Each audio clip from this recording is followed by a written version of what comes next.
tela para vocês já, falando ali sobre Balance Scorecard. Tá. Opa, beleza. Então vamos lá. A gente vai falar, então, na aula de hoje, um pouquinho sobre estratégias, sobre aplicações, sobre controle de estratégias e vamos ver um pouquinho mais, começando pela ideia do Balance Scorecard, que é o BSC, uma ferramenta utilizada justamente para poder gerenciar as ações estratégicas que são desenvolvidas por um empreendimento. Então, a gente inicia, com uma frase aqui do Drucker dizendo que o que não é definido não pode ser controlado, o que não é controlado não pode ser medido, e o que não pode ser medido não pode ser melhorado. O que não é controlado não pode ser gerenciado. Então, a ideia do Drucker eu preciso mensurar, medir as coisas para poder ter uma gestão sobre elas, para poder gerenciar, né? E a revista Fortune diz que, na maioria das falhas, nós estimamos que 70% o problema real não é a estratégia ruim, mas é a execução ruim. Aí chama atenção, né? Problema necessariamente não quer dizer que os empreendedores não saibam formular estratégias. Essa parte de formulação até é tranquila. O problema é a execução. E é justamente aí que entra a ideia do Balance Scorecard. Ele é uma ferramenta que possibilita pegar o plano de ação e desenvolver e acompanhar ele para fazer o controle. Então, como é que eu sei se o que foi programado, o que foi definido no plano estratégico, no plano de ações, está realmente acontecendo, né? E dentro dos prazos, dentro das metas definidas. Bom, isso realmente é uma coisa difícil de fazer, de acompanhar o desenvolvimento do planejamento estratégico e da estratégia em si, mas é possível e principalmente com o uso do Balance Scorecard, chamado BSC. Fracasso na execução da estratégia. De acordo com as pesquisas, nós temos aí, né, a barreira da visão. Somente 5% dos colaboradores entendem estratégia. A estratégia é algo que teoricamente é fácil de definir como o caminho a ser seguido, como o método aplicado para resolver os problemas ou alcançar um resultado. Só que para o colaborador entender o que a empresa quer como objetivo, o que ela está fazendo para alcançar isso, são poucos os colaboradores que conseguem ter essa percepção. Então, vejam aí que, segundo pesquisas, apenas 5% dos colaboradores conseguem entender a estratégia da organização. A barreira de pessoas, né? Somente 25% dos gestores têm iniciativas linkadas à estratégia. Então, do momento em que tem um plano estratégico em ação, né? Quais são aquelas atividades que são primordiais dentro dessa linha de pensamento estratégico? Só 25% dos gestores que trabalham nas organizações conseguem ter essa percepção de que a ação que eu estou fazendo agora está realmente ligada com a estratégia.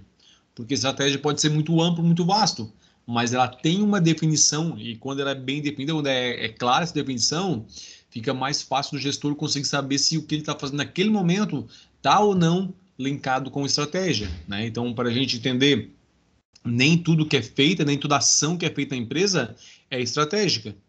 E o que define uma ação estratégica de uma ação não estratégica? Justamente se ela está associada ao objetivo da empresa. Quando a gente trabalha ações ligadas ao objetivo principal que a empresa tem, nós estamos trabalhando ações estratégicas ou iniciativas ligadas à estratégia. Agora, quando a gente faz uma ação isolada que não está diretamente ligada com a estratégia, com o objetivo em si, aí a gente diz que é apenas uma ação operacional do dia a dia, né? Que ela é gestão, mas ela não é estratégica nesse caso. A barreira recursos. 60% das organizações não possuem orçamento linkado à estratégia.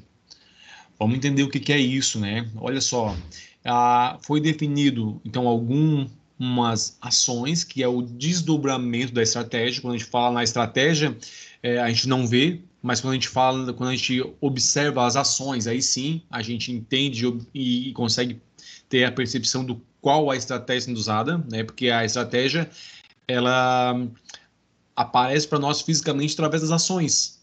Então, quando a gente observa as ações, a gente começa a entender um pouquinho o que está sendo feito na linha de estratégia daquela empresa ou daquela organização. Agora, definiu-se um plano, então, aí com algumas ações. Só que para algumas delas precisa recurso. Né? Alguns casos, ações, algumas atividades, talvez a empresa consiga desenvolver aí sem custo nenhum, com recursos próprios, né? Sem precisar de terceiros, sem precisar investir recurso financeiro propriamente dito.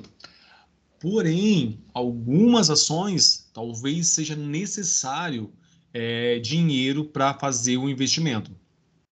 Aí o que acontece? A empresa tem um plano de ação, mas não tem um orçamento por trás. O que é um orçamento? Né? É uma previsão de gastos em recursos que a empresa precisa. Seja na área de marketing, seja na área de produtiva, seja na área de logística, não importa onde. Mas o orçamento, ele tenta prever aí alguns gastos que a empresa vai ter durante o seu período, e aí esse orçamento pode ser semestral, pode ser anual, não importa. A questão é que deve haver um orçamento para saber o quanto a empresa pode gastar em cada um dos seus eixos, digamos assim. E aí, em relação à estratégia, né? Quanto que ela precisa? Quanto que é destinado para isso? Ou o que acontece aqui, 60%, ou seja, de cada 10 empresas, 6 não tem orçamento voltado à estratégia. Tem um orçamento talvez lá feito lá, mas que não contempla a estratégia da empresa. Então é uma outra falha e possibilita grande fracasso aí na questão da implementação propriamente dito, né? Então aí se montou a estratégia, criou um plano de ação, mas por questão de não ter recursos, muitas vezes não se consegue estar executando. A barreira da gestão. 85% dos executivos investem menos de 1 hora por mês discutindo estratégia. Olha só, 1 hora por mês. É muito pouco tempo por uma questão tão relevante quanto a questão estratégica da organização. Então, ela está definindo o seu futuro e o tempo gasto por um executivo, né, ou pelo menos por 85% deles, é menos de 1 hora por mês para pensar em estratégia. Não, vamos agir. Estratégia não precisa estar se preocupando com ela, vai acontecer. Não. A estratégia é justamente essa preocupação, esse pensamento do que fazer, como fazer e se isso está ligado diretamente com o objetivo ou não.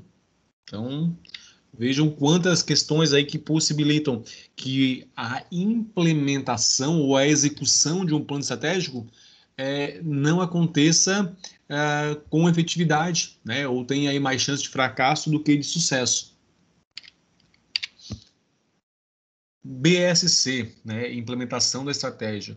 O BSC, que é Balance Scorecard, que é a tradução, né?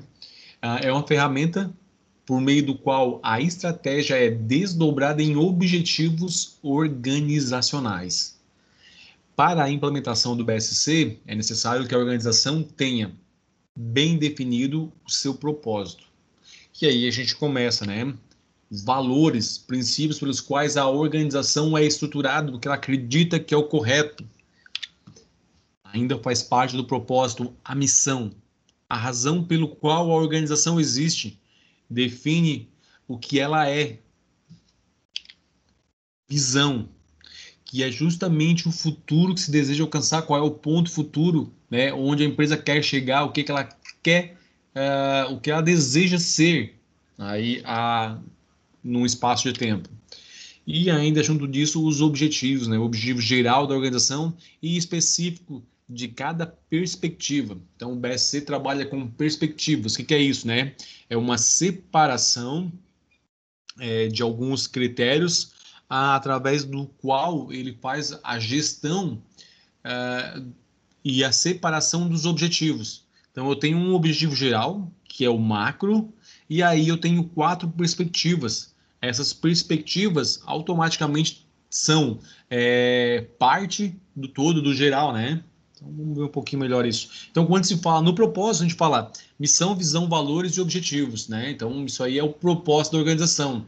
Então, definir o propósito é saber o que ela é, o porquê que ela existe, o que ela tem aí de valores, que é o que ela acredita ser certo, que ela não vai crescer, não vai modificar por nada. Então, isso fica bem claro. E onde ela pretende chegar, o que ela pretende ser aí no futuro, tá? Princípios do Balance Scorecard. O primeiro deles é a tradução, né? Traduz a estratégia em termos operacionais, ou seja, se a estratégia ela é o método pelo qual a organização vai alcançar o objetivo, o BSC trabalha na tradução desse método, ou seja, quais são as atividades que compõem esse caminho, as ações que vão ser feitas nesse percurso para alcançar o que se quer. No alinhamento, assegurar que os componentes da estratégia sejam alinhados e vinculados em toda a organização. Então, o BSC, do momento em que ele definiu as ações, separou lá por perspectivas, como a gente comentou, depois eu vou mostrar para vocês as 4 perspectivas, ou pelo menos 4 são as básicas, a gente pode ter até mais.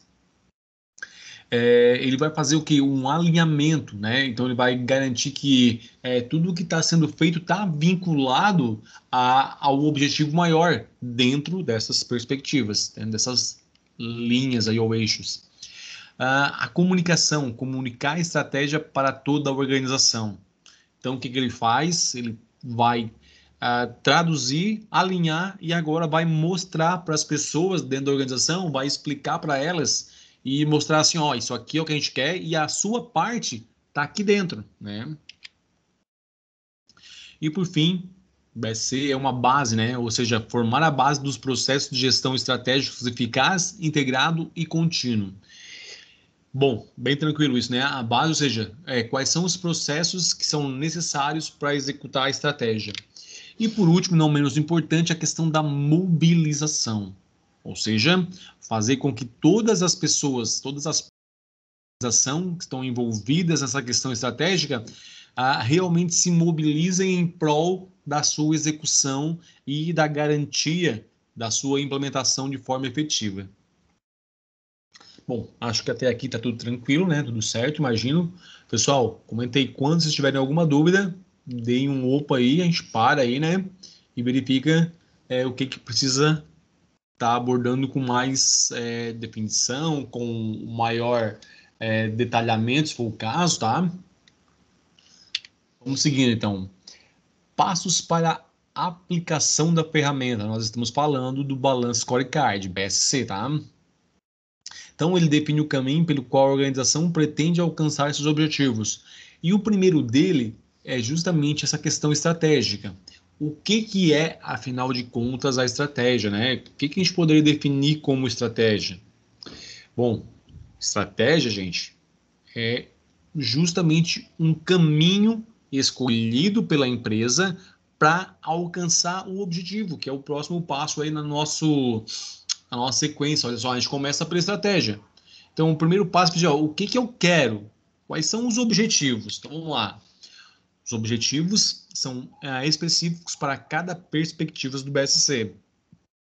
E aí a gente começa perspectivas do financeiro, perspectivas de aprendizado e crescimento, processos internos e ainda da questão de mercado ou cliente, né, ou ainda mercadológico, envolvendo essas questões. Essas são as perspectivas, que já vou mostrar lá na frente, mas só para ir antecipando, porque nós estamos falando sobre elas, né? Então, definir a estratégia, definir os objetivos e conseguir especificar dentro dessas perspectivas para cada área específica. Depois, quais são as ações que cada perspectiva deve ter? É o resultado prático, ou seja, a tomada de decisão. Ó, a gente tem que fazer isso, né? Indicadores, que é um conjunto de valores usados para medir o desempenho das ações.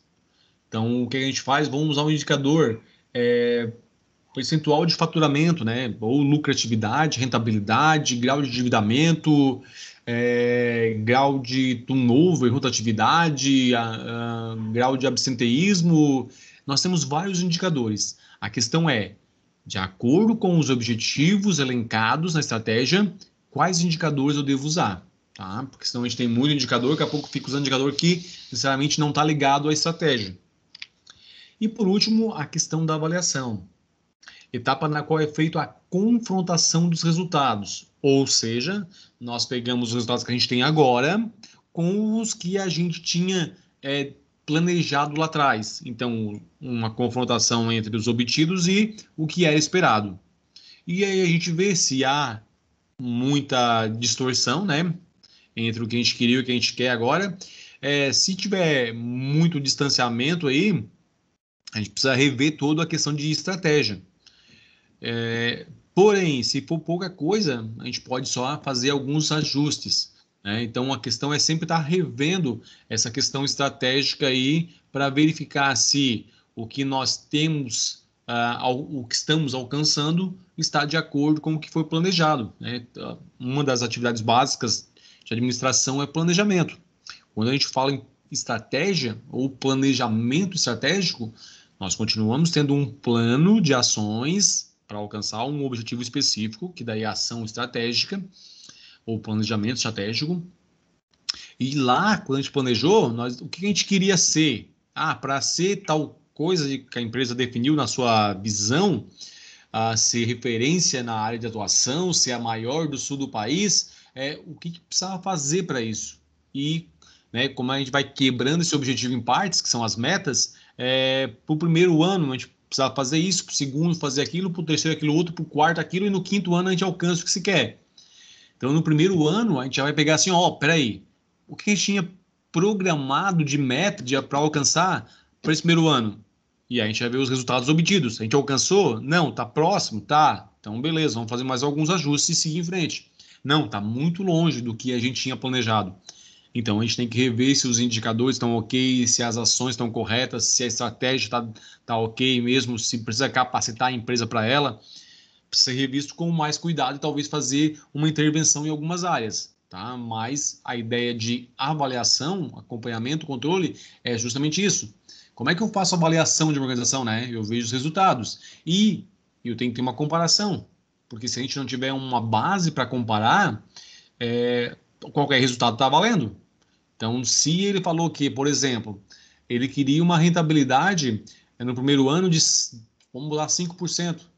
Se ele alcançou 4, disse, não, olha, tudo bem, era 5, deu 4, não tem problema, a gente ajusta para o próximo ano agora, e em vez de alcançar mais 5, então a gente bota 6 agora, para o próximo ano, que daí nos 2 anos era 10, 5 e 5. Então a gente já fez um ajuste aí, vamos trabalhar um pouquinho mais, mas a gente consegue alcançar.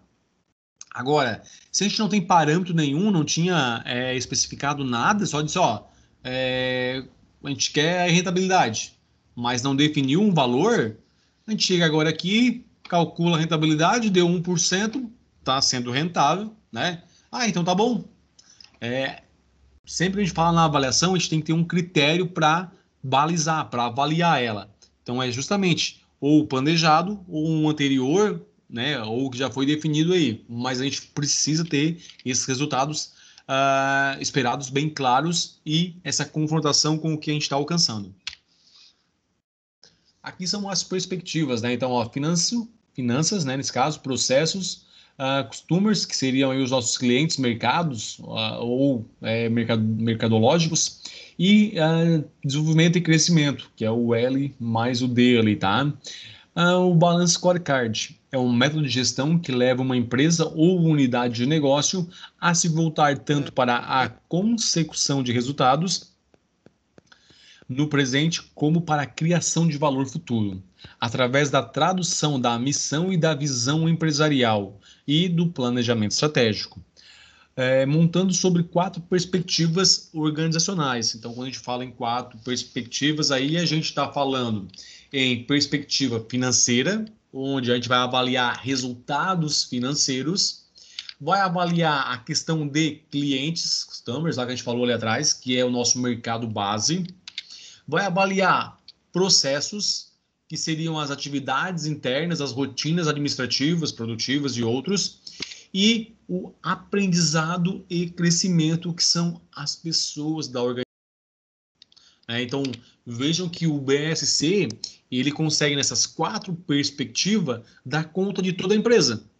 E o que ele fez? Ele disse, olha, tem uma parte que tu vai avaliar de questão do dinheiro, alguns indicadores financeiros.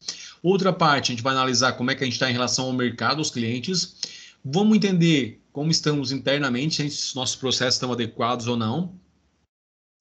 E como é que nós estamos na quesito pessoas, né? Nós estamos com o pessoal aí que está preparado para crescer, que pega junto nas mudanças, ou é aquela equipe que tem resistência às mudanças, resistência ao novo, que não quer sair da zona de conforto.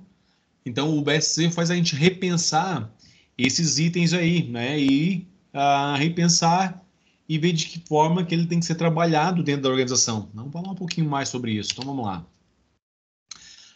As perspectivas. A questão do financeiro, né? Para satisfazer nossos acionistas, que objetivos financeiros devemos atingir? Pessoal, acionista, se ela for uma SA, né, uma sociedade anônima, se ela for uma empresa menor, ela pode estar preocupada aí com os sócios, com o que o dono quer, tá? Então, a perspectiva financeira, ela está ligada justamente a recursos financeiros. E aí a gente pode elencar como objetivos, ó, rentabilidade, crescimento, valor para o acionista ou o sócio aí. E aí, qual é o indicador que eu vou usar, né, para avaliar a rentabilidade? A própria rentabilidade em si. Vou colocar lá e elencar que eu estou usando a rentabilidade, né? Meta. Quanto que eu quero alcançar agora de rentabilidade, então? Não, nossa meta em si é conseguir para o próximo ano aumentar a rentabilidade em relação ao que a gente está agora, que a gente está alcançando 5%, a gente quer chegar a 10%. Então, a meta, 10%. Quais são as iniciativas que a gente tem que fazer para alcançar essa rentabilidade? E a gente vai ver se vai ser redução de custos, e aí já cai lá no processo. Vai verificar se é o aumento de clientes, e a gente cai aqui, voltado a clientes, mercado, né? Ou se eu preciso estar melhorando o treinamento das pessoas, motivação, o que eu preciso fazer para isso? Prestem atenção, pessoal, que o financeiro ele é uma das perspectivas que as ações necessariamente não acontecem nele, né? Vejam que ele é resultado das outras perspectivas. Aqui a gente só faz um controle, né? Embora eu possa estar definindo as metas aqui, mas vejam que as iniciativas vão estar voltadas aos outros processos, às outras perspectivas do BSC. Nos processos internos, eu posso trabalhar a imagem da empresa, o serviço, o custo, né? Verificar se todas as rotinas estão sendo eficientes aí. Na parte de clientes, eu posso verificar o tempo de pedido que chega para o cliente, a qualidade, se tem reclamação ou não, a questão de produtividade, isso talvez entraria mais no processo interno do que no cliente, mas nesse caso foi colocado em clientes aqui.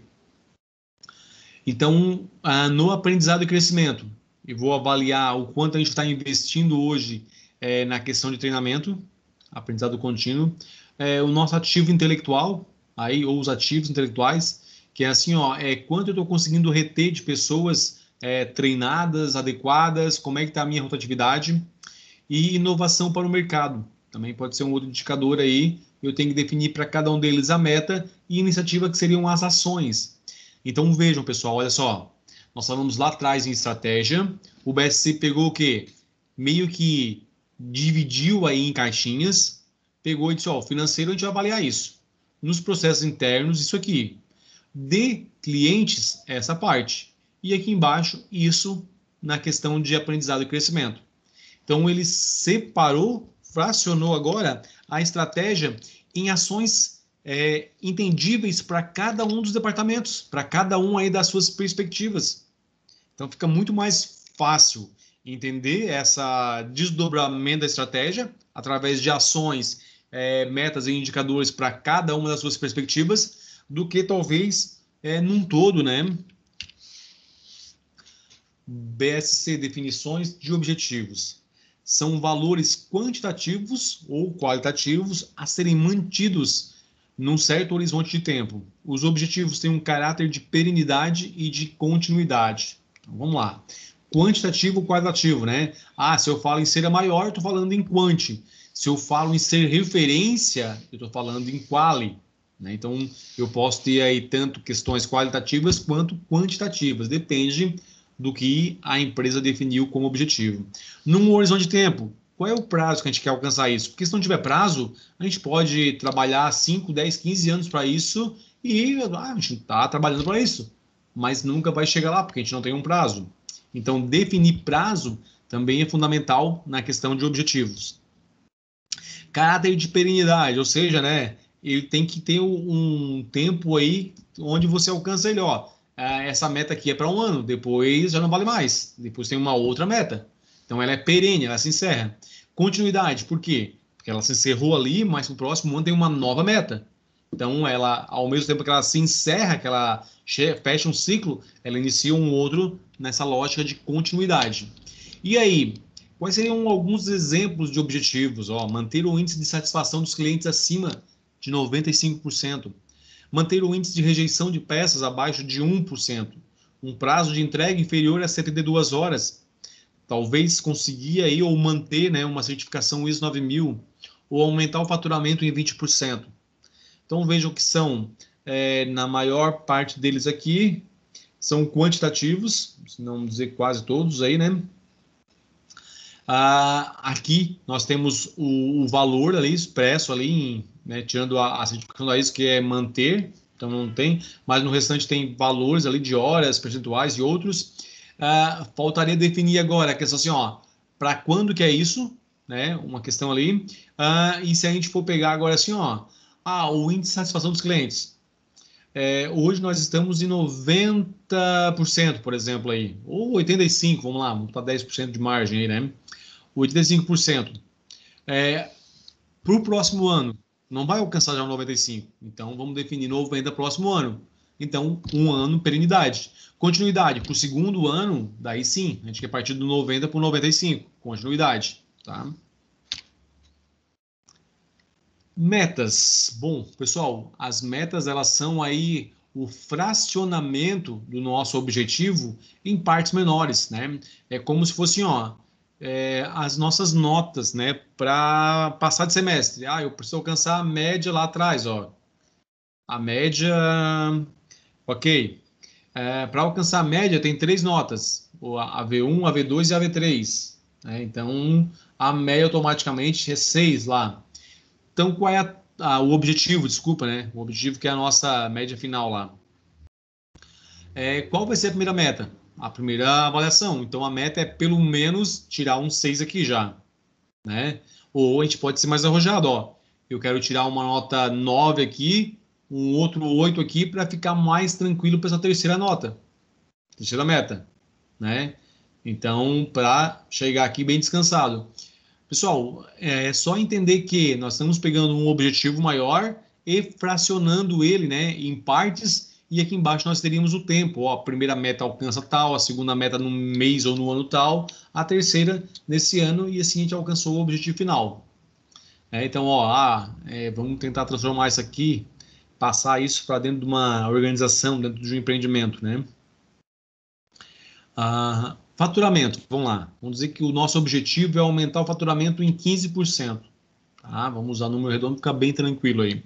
Então, ele definiu que a meta é 5% a cada período para alcançar isso aqui. Vamos imaginar que a gente está trabalhando aqui, vamos botar o prazo de um ano, nosso objetivo para um ano, e a meta aqui, quadrimestral. Né? Então, aí, 3 metas durante um ano. Então, no primeiro quadrimestre, ele tem que crescer, aumentar o faturamento em 5%. No segundo quadrimestre, ou seja, até o mês 8, ele tem que chegar em 10% de aumento do faturamento. E lá no final do mês 12, ele tem que alcançar o 15%, que é o nosso objetivo. Então, 5 mais 5 mais 5 dá o nosso 15, que seria o objetivo do aumento. Né? Pessoal, eu usei valores iguais, não precisa, tá? Ele poderia começar com um faturamento, talvez assim, ó, se o objetivo é 15, ele poderia começar com 3, né? Jogar uns, vamos lá, 3, um 6 no outro, já teria 9, e aí ficaria mais 6 para cá. Então, poderia ter valores diferentes aí. A questão é, como vai somando uma com a outra, a questão é que as três junto tem que fechar no valor, ou se for quantitativo aqui, no valor do objetivo, tá, gente? As metas precisam ser smarts. O que é isso, né? Específico, qual o objetivo, como ele será realizado e o que significa para o escritório, para a organização, para a empresa isso.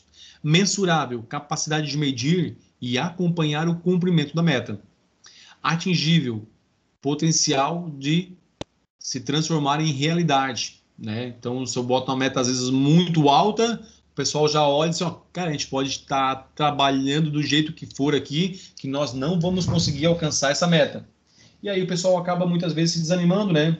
Então, se a meta não for atingível ali, o pessoal acaba perdendo o entusiasmo, perdendo a vontade e, digamos assim, entende que por mais que eles fizerem o que está ao alcance deles, trabalharem com tudo afinco possível, ainda não conseguem alcançar o que foi estabelecido. Então, já talvez no primeiro, segundo mês, eles acabem desanimando. Então, cuidado para a meta ser atingível.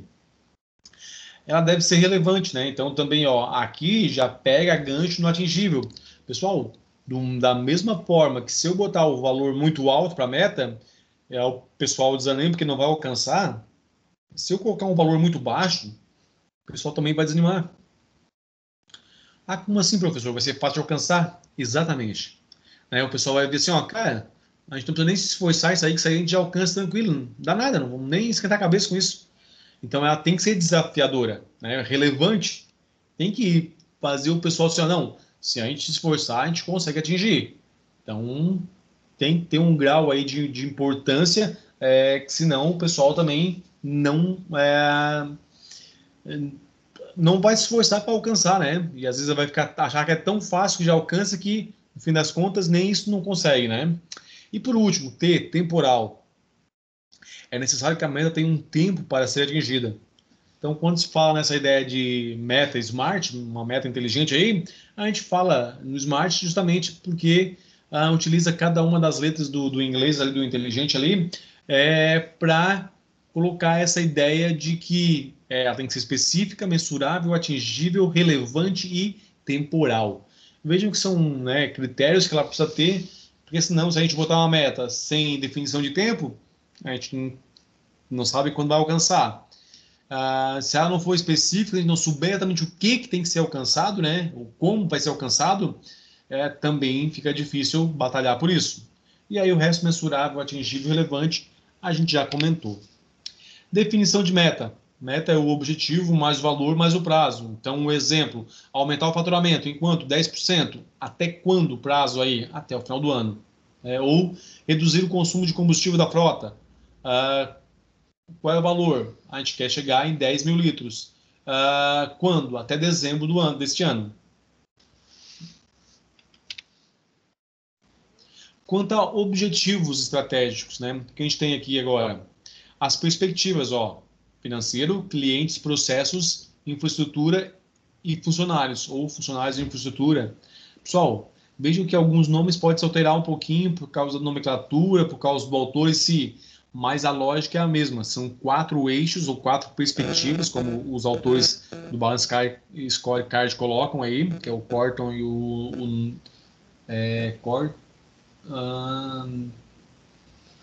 Norton e o Kaplan. São os dois do BSC aí. Eles falam em perspectiva. Aí depende do autor, vai falar já de eixos, vai mudar talvez um pouquinho o nome aí, mas a lógica é essa, é uma divisão em partes, e aí o financeiro, clientes, processos, aprendizado e crescimento, que aqui está como funcionários e infraestrutura, sempre vão aparecer, tá? Tem alguns casos que eles acabam desdobrando em mais área, separando infraestrutura e atendimento, crescimento e aprendizado. Isso é indiferente, tá, pessoal? Mas essas que são 4 áreas básicas, 4 perspectivas básicas. Então, o financeiro focado nas metas quantitativas, cliente, relacionado ao mercado no qual a empresa, a organização atua. Processos, o ambiente interno, né, a busca da eficiência operacional. Funcionários de infraestrutura em si, também conhecido como aprendizado e crescimento, pois tem foco na capacitação da estrutura para atender à estratégia. Pessoal, quando a gente fala em capacitação dentro da estratégia, é bem provável que a gente está usando a palavra ambígua agora, né? Não é capacitação só de treinamento. A gente fala em capacitar a empresa, quer dizer, dar condição para a organização alcançar, conseguir desenvolver, desempenhar a estratégia. E essa capacitação pode ser, por exemplo, a busca de recurso financeiro fora da instituição, fora da organização, pode ser aí criar um orçamento que não se tem. Tudo isso aí é capacitação, tá? Então, quando a gente fala em estratégia, capacitação não se refere exclusivamente a treinamento apenas, tá? Mapa estratégico.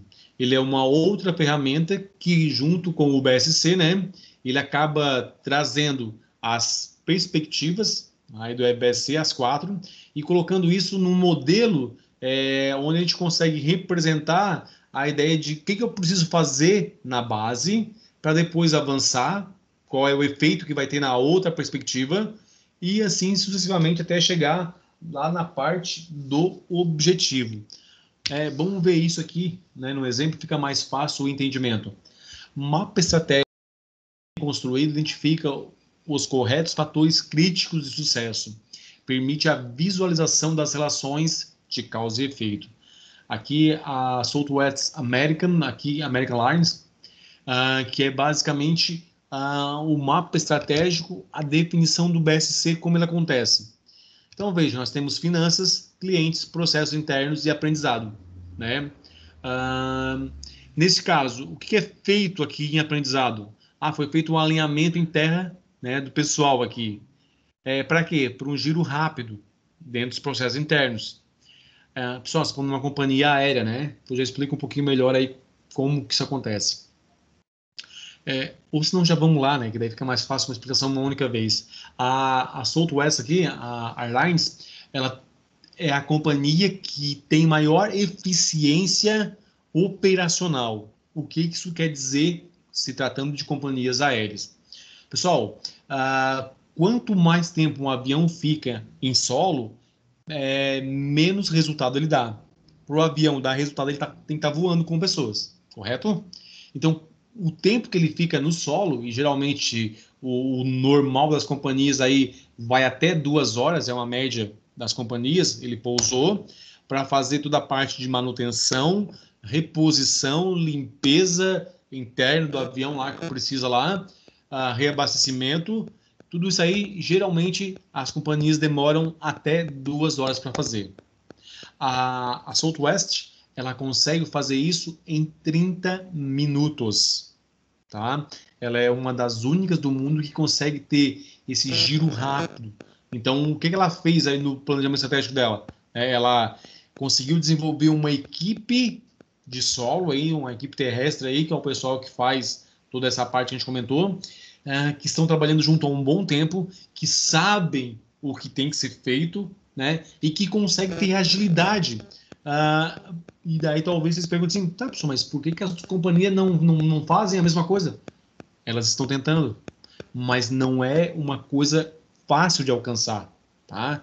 Isso aí depende de muito tempo, depende de pessoas, depende da gestão da equipe, de um monte de fatores. Senão seria muito fácil, né? Vamos fazer igual. Não é só isso. Como a gente está trabalhando com pessoas, o diferencial aqui é justamente o inter-relacionamento que essas pessoas têm. Além de saber o que tem que ser feito, na ordem de ser feito, esse trabalho em grupo muito bem realizado, né? Então, o que eles fizeram? Alinhamento do pessoal em terra. Ou seja, tem uma equipe realmente eficiente. Qual é a ideia do processo interno? O giro rápido em terra. Meia horinha, 30 minutos. Para os clientes, né? Serviços no horário, menor preços e atrair e reter mais clientes. Ou seja, com pessoas, eles conseguem ter um giro rápido. E esse giro rápido consegue fazer o quê? Serviços no horário, com os preços menores, porque reduz, o avião está voando mais tempo. Com menores preços, consegue atrair e manter os clientes que já tem, né? Com isso, a gente parte agora para o financeiro. Então, vejam, uma ação teve essa consequência, então o alinhamento correto deu a possibilidade de ter um processo interno extremamente eficiente. Esse serviço interno eficiente garantiu lá na questão de cliente, na perspectiva, serviços no horário, menor preço, atração e retenção. Automaticamente, isso fez o quê na perspectiva de finanças? Aumentou o faturamento com mais clientes, né? Com o avião voando mais, eu preciso de menos aviões, um custo menor, então não preciso ter a mesma quantidade das outras empresas de aviões e consigo ter a mais quantidade de voos, consequentemente, lucros, que nesse caso era o objetivo deles. Então vejam que o mapa estratégico ele representa visualmente a relação de causa e efeito do que acontece da base até o objetivo que se quer, passando pelas 4 perspectivas do BSC. Então veja ali, né, fatores críticos de sucesso, no que se deve ser excelente, era o giro rápido, indicadores, como é monitorado o sucesso ou o fracasso para atingir os objetivos, tempo em terra para a partida, a meta deles, 30 minutos, que é o nível, o grau de melhoria necessário, em 90% dos casos, então mesmo eles não conseguem atingir sempre 100%, né? Ou seja, não é todos os voos que eles conseguem, mas é a meta deles pelo menos em 90%. Planos de ação, principal programas de ação necessários para atingir as metas. Otimização do ciclo do tempo. Então vejam, está bem definido qual é o fator crítico de sucesso, está definido o indicador, está definido a meta, está definido o que tem que ser feito, né? Então vejam, há todos os fatores que a gente conversou lá atrás agora aqui. E aqui, como é que se monta um mapa estratégico? Então vamos imaginar que a gente está falando ali que o que se quer, a parte financeira, é aumentar o faturamento. O que a gente precisaria fazer para isso, pensando em qualquer organização, né, que quer aumentar o faturamento? Conquistar novos clientes. O que a gente precisaria fazer na parte de processos internos para atrair mais clientes? Aumentar o alcance das campanhas publicitárias. O que a gente tem que fazer na parte de infraestrutura, pessoas ali da empresa, ou aprendizado e crescimento, para aumentar o alcance das campanhas publicitárias? Contratar um profissional especialista em marketing. Então, veja, o que eu vou fazer é uma ação na parte de baixo, que vai repercutir com efeitos nas outras perspectivas para alcançar o que se quer. Então, olha, contratando um profissional de marketing especializado, ele vai analisar quais são os canais de marketing mais adequados para o produto da tua empresa. Ele conhece e sabe formas de fazer um alcance maior com as campanhas, né, atingir o público-alvo especificamente. Com isso, a gente vai ter mais clientes. Com mais clientes, a gente vai aumentar o faturamento. Veja a relação de causa e efeito em cada uma das perspectivas. Que mais que a gente poderia fazer ainda, né? Diminuir os custos dentro de processos internos, isso também ajudaria. Aumentar a margem de contribuição, quando a gente está assim, ó, se nós vendíamos os mesmos produtos com o mesmo preço e agora a gente tem um custo menor, o que acontece? A margem de contribuição ficou maior.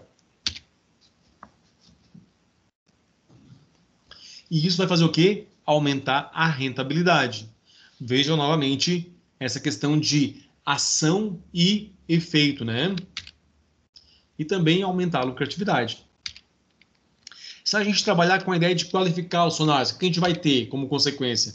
Melhorar a política de crédito. Vamos imaginar, então, que a nossa qualificação aqui seja dar um treinamento junto ao SPC, junto ao Serasa, aí, os órgãos de crédito, aí, para que as pessoas que trabalham nessa parte de abrir crediário tenham aí um controle melhor das suas ações e, com isso, a gente diminuiria a inadimplência.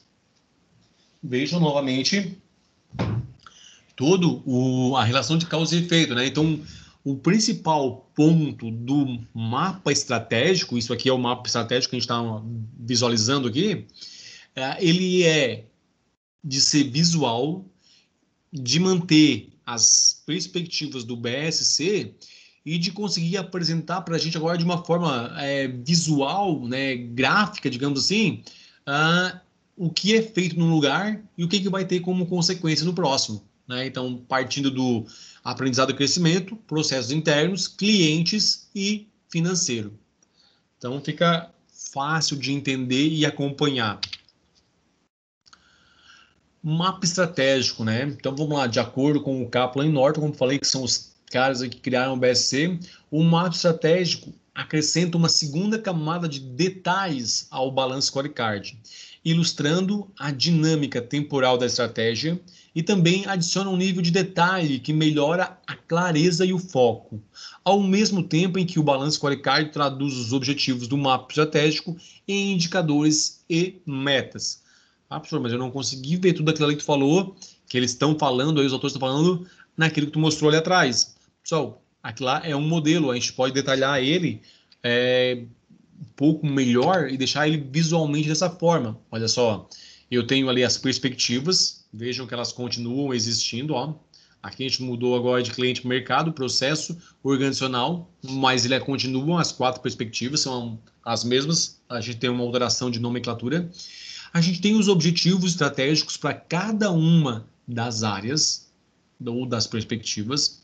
E nós temos indicadores com percentuais, temos as iniciativas que têm que ser feitas, temos o desempenho e temos o período. Então vejam quanto detalhe nós temos agora pensando naquela questão da nossa estratégia, do Balance Scorecard aplicado ao mapa estratégico. Então, só para ficar claro, tá, gente? São 2 coisas diferentes. Uma é o BSC, que é essa perspectiva, a divisão da empresa em 4 perspectivas: financeiro, pessoas, consumidores, mercado, seja o nome que for, processos, aprendizado ou crescimento, ou organizacional, ou pessoas, que depende do caso aí, mas são 4 perspectivas, tá? Isso é o Balance Scorecard. Essa visualização nesse formato, a gente fala do mapa estratégico. Nesse formato, naquele anterior, né? Nesse que a gente pode ter, viu aqui também, ó, tanto faz, tá? Ele pode aparecer de formas diferentes aí, mas continua sendo o nosso mapa estratégico, tá? Então, agora, espero que tenha ficado claro para vocês essas 2 coisas. O que é Balance Scorecard? É uma metodologia que fraciona a estratégia em partes, de acordo com as perspectivas, que 4 pelo menos, e define objetivos para cada área, com indicadores, e o mapa estratégico que mostra isso da forma mais visual e a relação de causa e efeito. Para o Kaplan e o Norton, o Balance Scorecard deve contar a história da estratégia, começando pelos objetivos financeiros a longo prazo e relacionando-se depois à sequência de ações que precisam ser tomadas em relação aos processos financeiros, clientes, processos internos e, por fim, funcionários e sistemas, a fim de que, em longo prazo, sejam produzido o desempenho econômico desejado.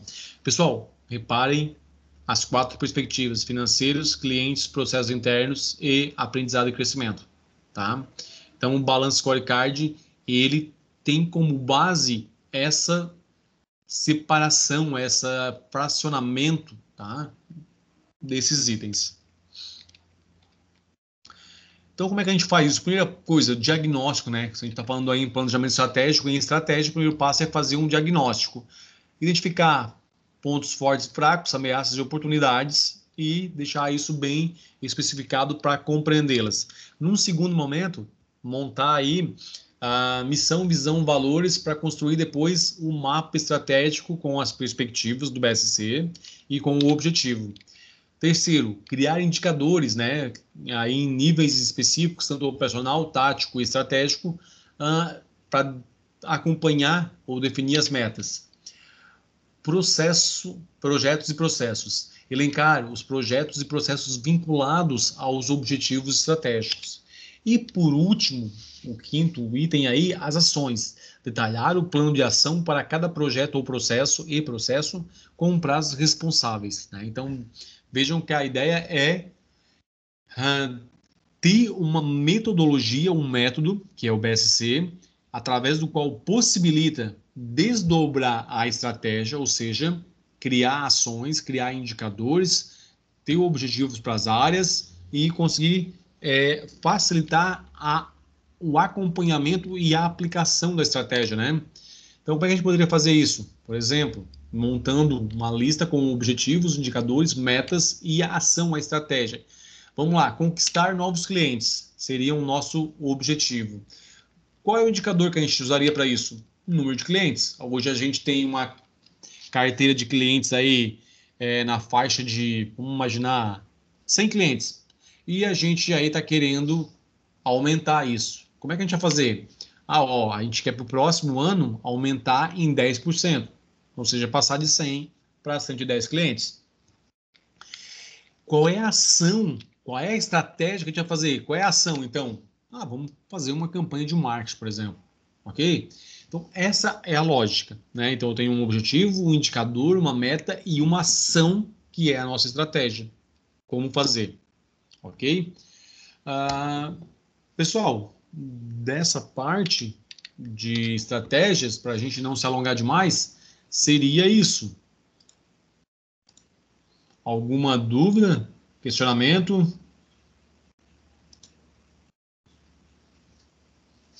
Beleza. Tudo tranquilo? Aham. Beleza. Joia. Então é o seguinte, agora nós vamos, tudo ok também aqui, beleza, joia. Valeu. A gente vai partir agora então já para o nosso seminário do livro. E aí, agora nós temos um número um pouquinho maior, mas ainda, né, um número bastante pequeno de pessoas aí, considerando que a gente está fazendo uma atividade avaliativa.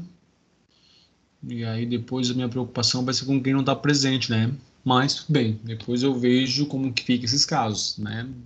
Foi avisado, a gente combinou aqui, posterguei o máximo possível aí o seminário para a gente, né, ter tempo aí das pessoas poderem chegarem, mas a gente precisa resolver essa questão do livro.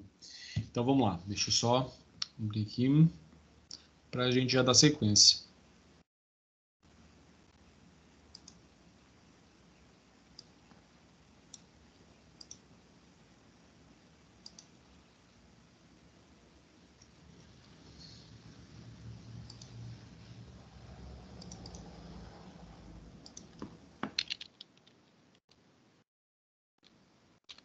Vou deixar o nosso diário de mão aqui já para poder ir acompanhando aqui de acordo com cada pessoa que vai comentando e falando, nós já vamos aqui.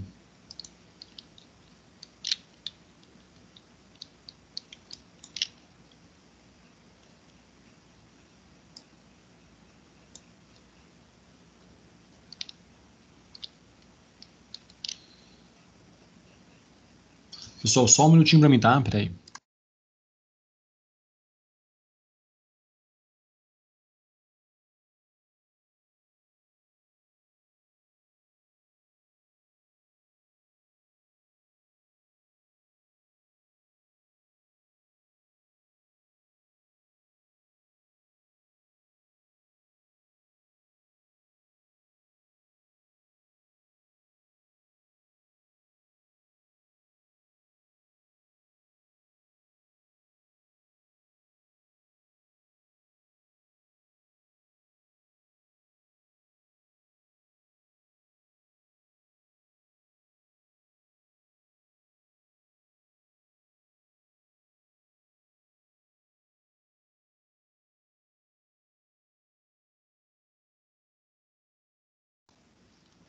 Ok, então, gente, já com o diário certo agora, para a gente poder fazendo o registro adequado aí de cada um de vocês aí que forem pontuando. Então, a ideia é o seguinte, pessoal. A gente vai fazer o seminário sobre o livro Segredo de Luiza.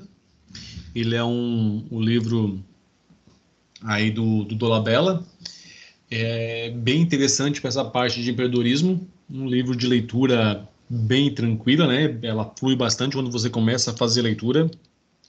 Não é uma leitura técnica que é cansativa, pelo contrário, ela é bem fácil de entender por ser ter uma linguagem simples e direta e representar um cotidiano aí que muitas vezes poderia ser vivenciado por qualquer um de nós aí.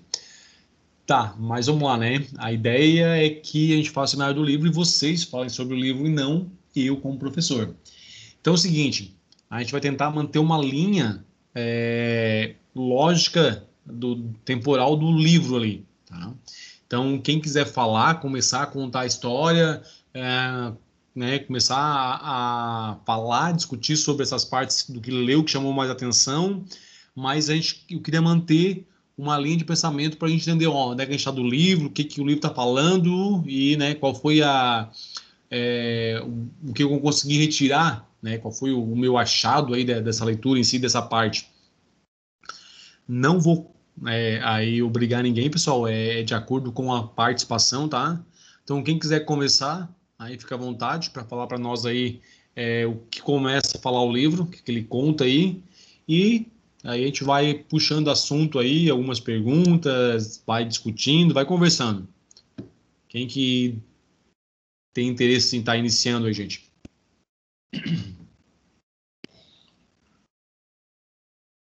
Não vamos se brigar, né?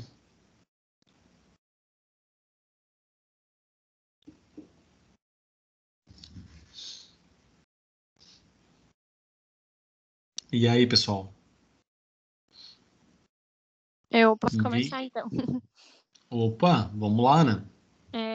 A Luísa era uma menina de 20 anos, uma mulher já, e ela, o sonho do pai dela e da avó dela era que ela se tornasse dentista, né? Que estudasse odontologia. E ela estava realizando esse sonho do pai dela, mas ela sentia que não era isso que ela realmente queria, não era esse o sonho dela. Ela se inspirava muito na tia Fernanda dela, que tinha um pequeno comércio, né, que vendia vários produtos, e ela se inspirava muito, gostava muito, admirava muito a tia dela na questão de empreender, de ter os seus próprios clientes, os seus produtos, apesar de ser um comércio pequeno. E ela tinha uma grande inspiração e foi atrás do sonho dela, né? Eu não sei se provavelmente alguém quer comentar, quer continuar. A gente não falar tudo, né? Posso continuar? Posso continuar, professor? Opa! Peraí, vamos ver quem é que pode. Vamos tentando complementar, tá? Assim, ó, alguém segue ali com a linha de pensamento do livro, e aí depois você ia falar, alguém que ia falar mais ou menos a mesma coisa, só complementa com algum detalhe a mais, com algo diferente, tá? Posso falar? Pode, mas... Então vai lá, Maísa. Então tá bom. Então, a Luísa, ela se muda para Belo Horizonte, né, para cursar odontologia, e lá ela mora com a sua irmã, né, que cursa administração de empresas. E aí, em Belo Horizonte, ela leva a goiabada, que é a famosa goiabada da sua tia, e ela oferece para um amigo. E o amigo acaba gostando muito da goiabada, e ele pede um pouco para levar para sua mãe. E aí, onde Luísa tem a primeira ideia, né? É onde ela descobre que a goiabada é tão gostosa, mas ela não tem o reconhecimento, né? Você vai continuar? Então, o livro ele fala basicamente dessa história, do início do empreendedorismo na vida de Luísa, que inicialmente, como a Ana falou, ela estava estudando para odontologia, só que esse não era o sonho dela, ela estava vivendo o sonho da família, né? E aí ela decide ser uma empreendedora, e o livro também fala das dificuldades que o empreendedor encontra. Por exemplo, quando ela conheceu um professor, né, que falou para ela sobre o empreendedorismo, e ela ficou apaixonada por isso, e aí ela foi até o banco procurar uma linha de crédito para começar a sua produção, né? E aí o banco negou ela porque ela não tinha nenhum bem, nenhuma garantia, nada, né? Talvez pela pouca idade. E aí ela ficou meio sem chão, assim. Aí depois ela até achou aquele empresário que era do ramo alimentício, e ela ofereceu uma porcentagem dos seus lucros para ele, né? Fez um contrato. Calma. Só um pouquinho, mano. Vamos devagarzinho, que daí a gente tá se aproximando do final do livro. Vamos por partes, como dizia o açougueiro, né? Vamos só ver se tem mais alguém aí que pode contribuir. Pessoal, vamos só contextualizar até aqui, né? Para ver se todo mundo está conseguindo compreender. Então, o livro trata justamente da Luísa, que é o personagem principal, né? Uma moça aí já nos seus 20 anos, que está, como o pessoal comentou, fazendo ali uma faculdade mais por questão que era o gosto dos pais dela, principalmente do pai dela, mas ela tem uma inspiração muito forte, que é a tia dela, Fernanda. a tia dela tem um empreendimento na cidade onde os pais moram lá, e que entre os vários itens que ela vende, existe uma goiabada, né? Que é talvez o prato, o produto principal, aí, o carro-chefe dela aí das vendas da tia Fernanda lá. O que acontece? Ela então está fazendo faculdade de odonto a pedido dos pais, mas ela vai visitar a tia e sempre que ela vai lá, ela tem essa vontade, né, de seguir os passos da tia. E aí, para complicar um pouquinho mais, né, ou para deixar a história aí mais interessante, de vez em quando, nos sábados, ainda vem um primo dela lá dizendo: olha, eu larguei meu emprego formal, estou empreendendo, estou ganhando mais dinheiro do que formalmente. E aí ela começa a se ver nessa situação de estar fazendo algo que ela não queria, né? Aí, ou está fazendo algo por conta de ser um desejo, um sonho dos pais. E aqui a gente já começa agora a abrir para algumas perguntas, né? Como é que vocês veem essa questão aí de que ela está fazendo uma faculdade, né? Um curso de graduação, não porque ela quer, mas porque os pais delas, o pai dela queria muito que ela se formasse em odonto, o pai e a mãe ali. Como é que vocês veem a situação? Como é que você, se fosse com vocês? Vamos lá. Eu. Professor, Opa. pode falar, Bruno. Não, eu ia só comentar que eu não acho correto isso, mas infelizmente hoje ainda é comum a gente ver situações como essas, que os pais, por muitas vezes a família já tem algum negócio e acaba que os filhos já começam desde cedo a ir para a empresa, ajudar, só que muitas vezes não é esse o sonho que eles querem seguir, sabe? Deixam às vezes de seguir os seus sonhos para continuar ali no negócio da família. Eu ali Vai lá. do livro, eu ali do livro ali até achei interessante que como que as coisas caminham, né? Quando uma pessoa quer o teu sucesso, igual desse professor ali, desse primo, dessa tia, né? Eles querem o sucesso da pessoa. Tem um monte de gente que não quer o teu sucesso, né? Porque no livro ali consta também que os pais deles ofereceram, os pais dela, né? Ofereceram apartamento, viagem.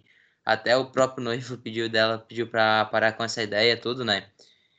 O mais engraçado disso tudo que eu acho é que muita gente tem a ideia de começar, tem a vontade de começar, chega algum parente ou chega alguma pessoa que fala assim, não vai dar certo, a pessoa já desiste, né? E ali ela não desistiu, seguiu forte. E segundo ali da pergunta do professor, eu pensei assim, ó, que como a Bruna falou, se os pais já têm um mercado, têm uma empresa já, tu não tem mais como fugir desse meio, né? Porque como eu não lembro o que o professor fala, mas o meio que tu vive, alguma coisa do tipo assim, tu acaba seguindo aquele meio, né? É difícil tu sair fora. E, Vamos lá, Raul. e Sim, hoje, deixa eu só abrir um parênteses do Cocô, porque assim, ó, realmente é difícil, mas eu tenho visto vários empreendedores onde os filhos, apesar dos pais terem lá um empreendimento funcionando, dando lucro, que é o que, na verdade, o que mantém a família, mas eu vejo os filhos seguindo o caminho deles já, fazendo uma faculdade que não era, não tem relação com o negócio da família, e que é o que ele queria nesse momento, né? Não sei se no futuro, talvez ele não volte por empreendimento da família, mas no momento ele anda seguindo os sonhos dele. Como também tenho visto o contrário, tá? Aí não. Mas eu, nós temos as duas coisas já funcionando hoje. aham. Eu acredito mais assim, professor, que ainda querendo ou não, a gente vive numa sociedade onde que a maioria escuta os pais, né? Hoje, né? Claro, tem alguém que já vive independente, que isso e aquilo, mas a maioria pega e escuta os pais. Então, onde que o pai mandar ir, o pai vai pegar fazer isso e aquilo, eles pegam e vão. Tipo, a gente vai porque sempre tem aquele negócio, né? A gente tem o medo de arriscar, né? Opa, correto, O Raul, né? professor também tem a questão Sim, assim, vamos lá, né? tem a questão também assim que tu segue o caminho do que a tua família quer, mas tem que pensar que é algo que tu vai trabalhar pro resto da vida. Então, se não é algo Uhum. que tu sonha, que tu pensa, daí tu vai trabalhar todos os dias com uma coisa que tu não gosta, que tu não se sente satisfeito, realizado. Exato, acho que é bem por aí, né, Ana? Assim, ó, não é uma questão de não fazer o que os pais querem, né? Porque ó, os pais sempre vão querer o melhor. No caso da Luísa ali, eles também queriam aquilo ali porque era um negócio seguro para ela, porque estava tudo já desenhado. A gente nem ainda entrou no assunto do noivo, que ela tinha um noivo, né? E que estava tudo preparado já. O noivo tinha, acho que o sogro dela, se não me engano, começa a montar lá já um consultório para ela, tudo já tudo preparado, pronto, mas e os pais estão querendo o melhor para ela. Só que assim, ó, a questão é que nem sempre, e daí, pessoal, não vou sair aí agora discutindo com os pais de vocês, né, por causa disso, não é isso. É que eles passam com a barreira e não deixam de seguir, né? O que vocês pretendem na vida é necessariamente o que os pais de vocês querem, né, o que eles veem que é o melhor para vocês. Então, às vezes é uma questão de conversar, apresentar o ponto de vista, ó, como a Ana colocou, eu vou trabalhar o resto da minha vida nisso, e não é algo que me dê prazer. E aí aquele trabalho vai virar uma tortura, né? E é muito tempo que a gente passa trabalhando para fazer algo que a gente detesta, que a gente não gosta. Não estou falando de achar o emprego dos sonhos, não é isso. É de não fazer algo que a gente não se sinta bem. Então, eu lembro que, vou usar o meu exemplo aqui, né? Não como filho, mas como profissional.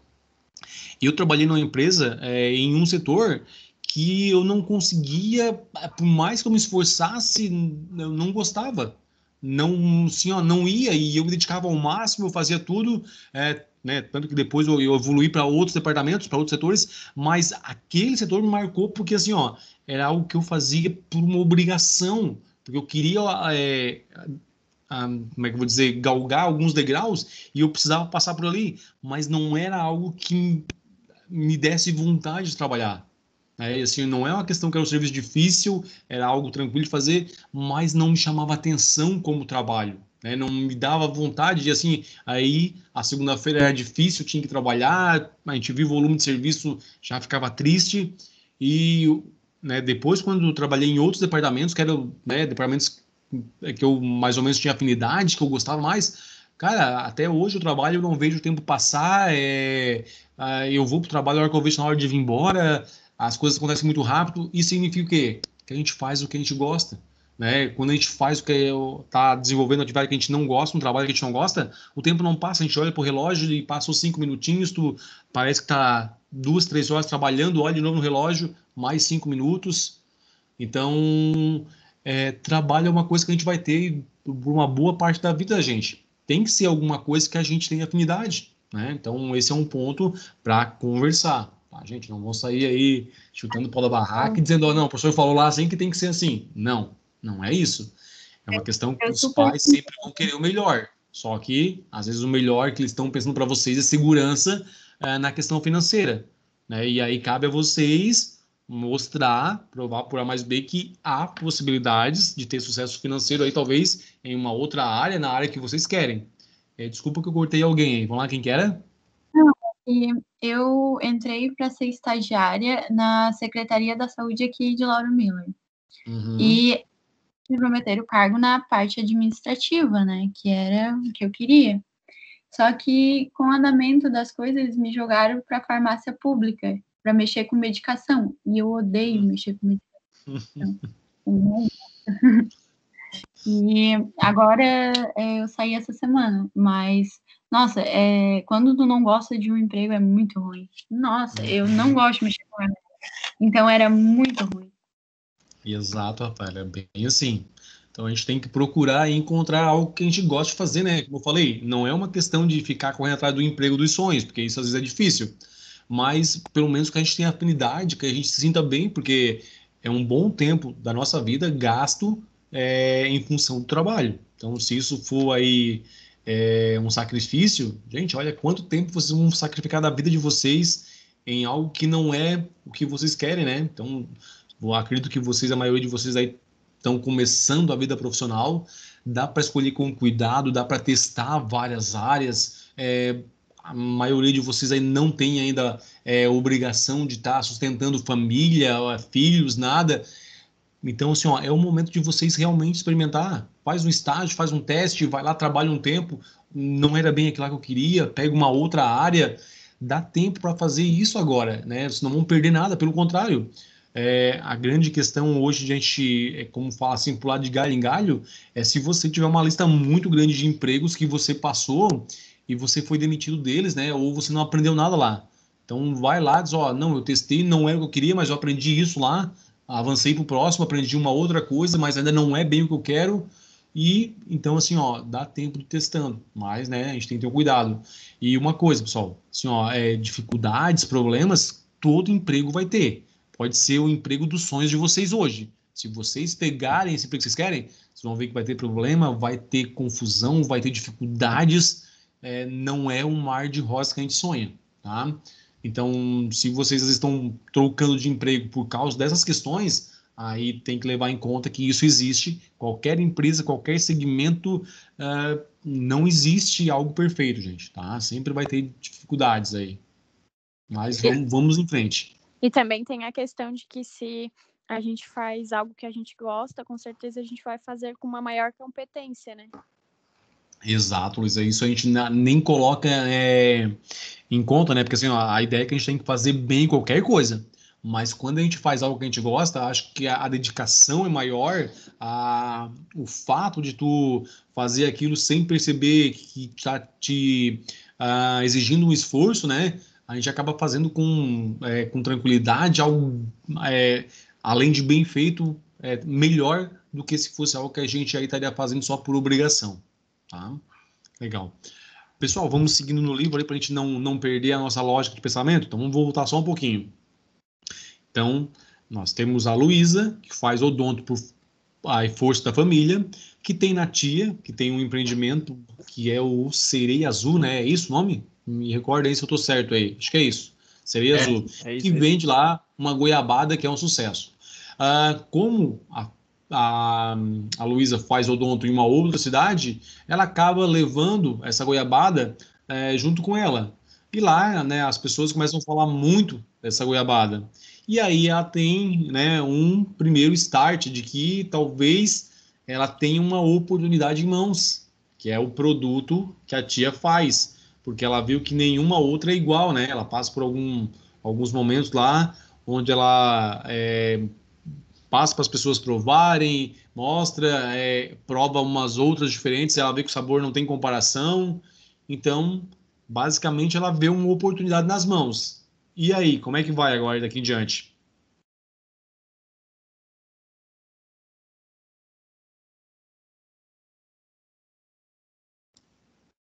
Posso ir falando um pouquinho da metade. Daí quando ela vê que tem essa oportunidade na mão, ela conversa com esse professor que é o Pedro dela, que é um mentor dela, na verdade. Ele Isso. manda procurar, como dizer, ele dá os passos, assim, não tem para procurar alguma forma de conseguir montar a empresa, vai ensinando, vai falando para ela fazer um plano de gestão da empresa, vai mostrando para ela os caminhos principais antes de montar a empresa, para ela fazer pesquisas, até que o professor falou que ela ia dando para as outras pessoas comer, perguntar se era bom ou não, querendo ou não, era uma pesquisa que, que adianta eu botar um produto e esse produto não ser bom, né?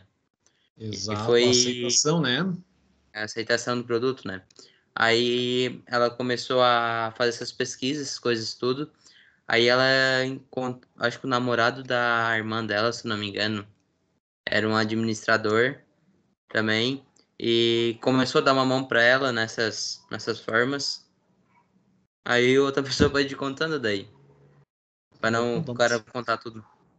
Vamos lá, vamos seguindo aí. Quem quiser agora complementar aí.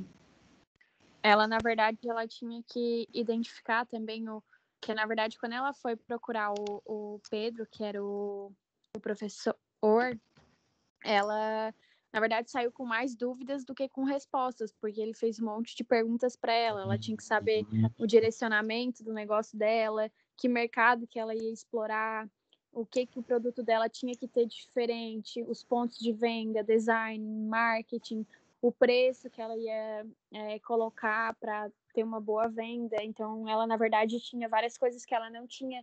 Ela tinha a ideia, mas tinha várias coisas que ela não tinha pensado ainda, não tinha definido ainda, né? Na verdade, ela tinha a ideia, mas ela ainda não tinha um plano de negócio, né? De como que ia funcionar tudo. Exatamente, Bruno. Então, assim, ó, o que o professor e os colegas, na verdade, ali, de forma modo geral, acabam fazendo é que ela responda algumas perguntas, que no fim das contas é um plano de negócio, né? Até que ela monta lá o plano de negócio, tem todos os quadros no livro lá. Até falei que não precisava olhar né, ler os quadros em si, porque é uma questão do plano de negócio, é uma metodologia. E esse plano de negócios é a resposta para aquelas perguntas que ela fazia, né? Então, é questão de dinheiro, quanto vai precisar, que máquina vai fazer, como é que vai chegar o produto no cliente, como que isso vai ser feito. Então, tudo isso aí foram perguntas que ela teve que responder e, ao mesmo tempo, aí conseguindo montar o plano de negócio dela. Uma outra coisa interessante bom, a goiabada da tia lá era grande. O que ela fez com isso aí para tentar conseguir vender, já que era muito grande a goiabada?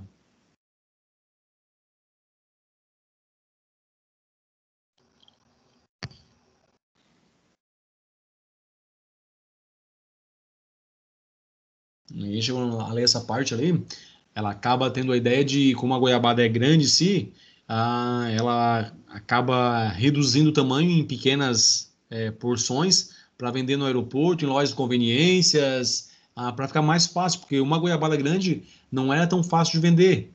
Então, o que ela pensou? Vou criar isso em pequenas unidades, né, aí fracionadinho, e aí eu tenho vários pontos de venda que podem estar comercializando esse produto para mim. Então, aí foi uma sacada interessante, né, que ela teve ali. E aí ela começa a ter também algumas discussões com a família, por causa que ela quer empreender, a família não quer. A tia, apesar de gostar dela, não quer e não incentiva. A tia acaba não comprando a briga com a família, né? E aí eu queria perguntar para vocês, por que a tia fez isso?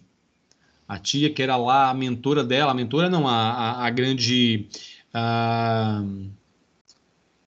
vamos dizer, referência que ela tinha como empreendedora, que era alguém que ela admirava, acaba não comprando essa briga quando ela diz que quer ser empreendedora, que quer largar o odonto para se dedicar a isso. Por que vocês acham que a tia dela fez isso aí? Talvez por inveja? E também porque já era o sonho, na verdade, da avó dela ter uma doutora na família, né? E também a goiabada era só no comércio dela, era só ali na feirinha dela, no mercadinho dela, não tinha em outros lugares. Então, era algo muito novo para ela. Então, no início, realmente, a aceitação dela foi mais difícil, né? Uhum. Mas acho que o principal, o que me chama a atenção da tia ali, que a tia acaba não, apesar de gostar, de incentivar ela, mas quando é com a família, ela acaba, acho que não comprando essa briga, no meu ponto de vista, justamente porque é família. Ela não quer ser responsável por tirar a Luísa de uma profissão que ela tem, que já está com o futuro garantido, para algo que ela entende que pode ser, né, ter um futuro duvidoso aí na questão economicamente falando. Então, talvez, acredito que boa parte do não envolvimento da tia seja por ela justamente ser irmã, além da mãe, do pai dela, e não querer ter essa responsabilidade e também criar um atrito ainda maior, né, com a família, tá? Imagino que o autor não explica, mas dá a gente entender aí diversas formas aí.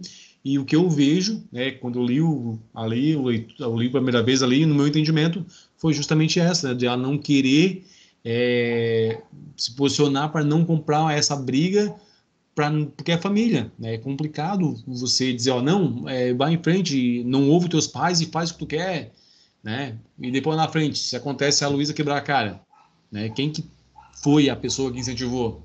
Foi a tia. Então a culpa é da tia. Então talvez ela meio que quis se eximar dessa responsabilidade e com toda essa questão da família também junto, né? Não sei. Foi a minha leitura da obra nessa parte, tá? Então aí cada um fica livre para imaginar, porque o autor, Dolabella, Ele não especifica essa parte, né, o porquê ali, só diz que a tia acaba, nos primeiros momentos, por mais que tinha vontade de apoiar ela, mas acaba se resguardando nesse quesito aí. Então me chamou a atenção isso aí. Mas vamos seguir um pouquinho mais. Opa! O mais interessante, tipo, ela tem uma pessoa como inspiração, ó. Ela vai criar o próprio negócio dela.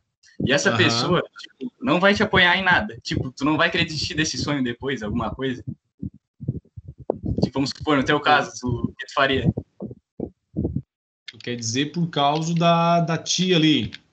Tipo, ela tá fazendo um negócio porque ela tá se inspirou na tia dela. Mas a tia dela, depois, tá meio que tá motivando ela a não fazer isso. Tipo, a pessoa que te inspirou, não te aconselha a fazer isso. Tipo, tu não desistiria do negócio?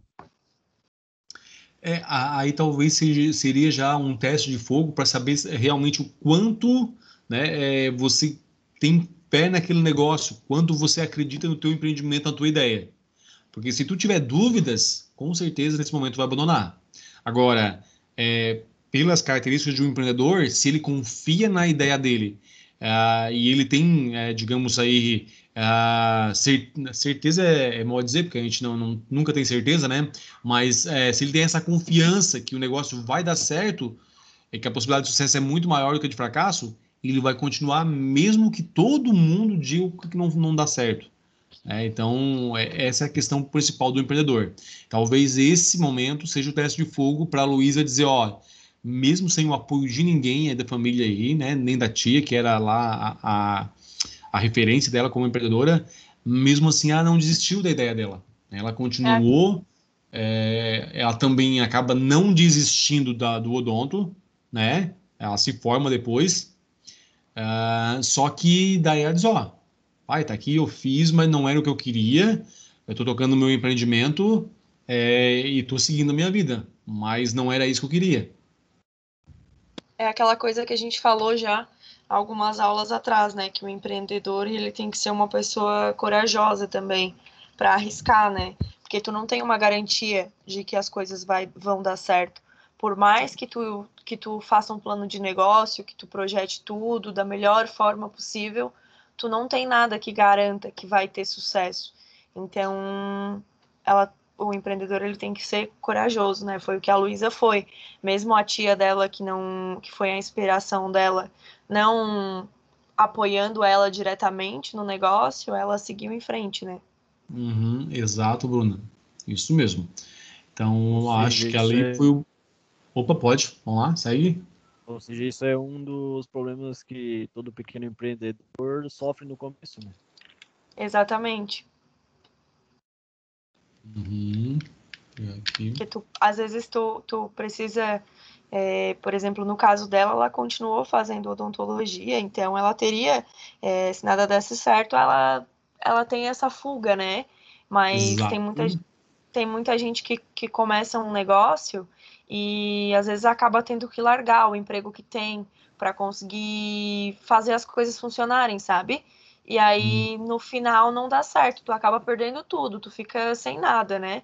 Porque quando tu consegue conciliar duas coisas inicialmente, tu tem uma garantia ainda, como é o caso da Luísa, mas se tu é obrigado a parar o que tu faz hoje para iniciar um novo negócio e ele não dá certo, tu acaba voltando para estaca zero, né? Então, é um risco bem grande. Ela escolheu correr o risco e o negócio dela podia não ter dado certo, né? Mas o que a Bruna colocou aí realmente um ponto interessante, né? O que ela fez? Apesar de ela pegar o diploma lá e depois, né, falar, pai, tá aqui, eu fiz, não era isso que eu queria, mas isso dá para ela uma garantia de que, olha, peraí, se eu agora for empreender e nada der certo, eu tenho um refúgio, né? Eu tenho um plano B para executar, que é abrir um consultório, seguir a carreira de dentista e de odonto, tem essa possibilidade. Então ela deixou as duas coisas como possíveis num futuro próximo aí. Ela foi testar o empreendimento. No livro já deu certo de primeira, né? Mas o que a gente vê aí, segundo pesquisas, geralmente não é o primeiro empreendimento que dá certo. Tá? Claro que isso muda se tiver um plano de negócio, se a pessoa realmente viu uma oportunidade. Só que, né, o empreendedor não vai encarar o fechamento de um negócio como um fracasso. Ele vai entender que aquilo ali foi um processo de aprendizado para ele. Ele já sabe o que não deve mais fazer de errado, o que não deu certo, o que não vai fazer mais quando abrir o próximo negócio. Então, uma das características muito legais que eu vejo do empreendedor é justamente de não entender, não aceitar que porque um negócio não deu certo, ele tem que voltar agora a ser um trabalhador lá de carteira assinada pelo resto da vida. Não. Eu vou usar como exemplo um parente próximo que eu tenho aqui. Ele já tentou, acho que, seis ou sete empreendimentos. E o que acontece, né? Ele acabou fechando tudo isso até agora.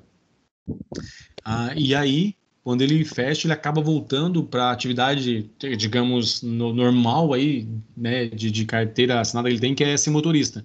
Só que assim, ó, ele trabalha de motorista durante um tempo, viajando, até conseguir economizar aí para investir novamente em outra coisa. Ele não desistiu, ele continua querendo ser empreendedor, ser dono do próprio negócio.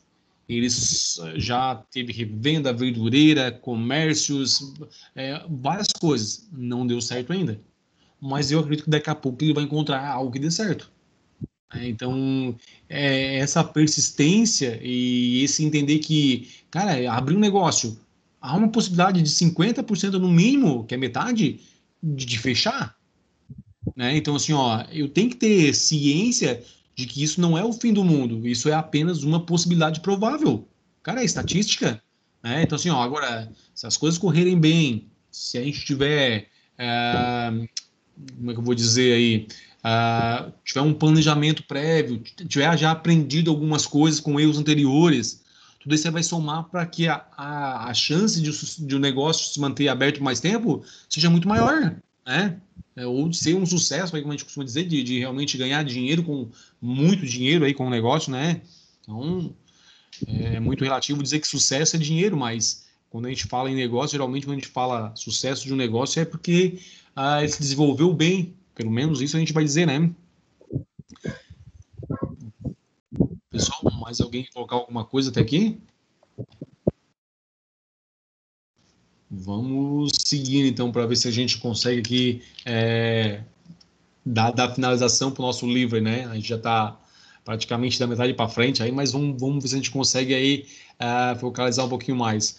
O que acontece, né? A Luísa começa a ter aí desentendimentos com a família, né? Quando ela começa a ir para o lado empreendedora, ela acaba depois brigando com o noivo lá, né? Quando ela descobre lá que já tem tudo programado para ela, viagem, o sogro lá com o consultório pronto para quando ela se formar, essa surpresa que foi feita para ela, né? Que ela foi pega de surpresa ali, na verdade deixou ela ainda mais angustiada, né? Em vez de ser uma surpresa, porque a família esperava que, não, imagina, que ela vem lá, né? Noivo dela, diz que está tudo pronto para assim que ela se formar, diz que vão fazer viagem, que já tem planos de casamento, que o sogro vai dar o local lá montadinho com o consultório, né? Tudo isso pronto. O que para a maioria seria aí, com certeza, uma surpresa agradável, para a Luísa acaba sendo mais um motivo de frustração. E aí ela tem que repensar mais uma vez se realmente agora, depois de tudo isso aí que foi colocado para ela, ela ainda compra a briga com a família, segue o rumo como empreendedora, ou ela abre mão do sonho de ser empreendedora e segue essa linha aí já traçada, né, de futuro pela família aí. Como é que fica?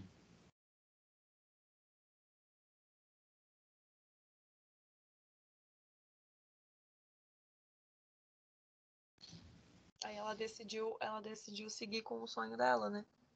Isso, ela resolve aí contra todos, a princípio tudo contra todos, continuar, né? Ela monta o plano de negócio, ela vai validar a ideia, ela vai atrás de recurso agora, que ela precisa de recurso financeiro, sócios, né, para fazer o negócio funcionar. E aí, como é que é essa parte agora de buscar recursos, sócios aí? Professor, Sim. posso continuar? Opa, deve? Depois que ela monta o plano de negócios, ela faz uma análise financeira e com essa análise ela vai gastar 40 mil como investimento inicial para o negócio dela. E como é um investimento muito alto, ela não tinha todo esse dinheiro. E para ela montar um negócio, ela precisava de uma garantia. E aí ela ia fazer um financiamento, mas como fazer um financiamento sem ter uma garantia de que o negócio ia dar certo, né? Ainda mais com a família contra ela, o noivo, tudo. Aí o padrinho dela sugeriu que ela fizesse uma parceria com uma empresa no mesmo ramo para que junto eles investissem no capital inicial. Joia.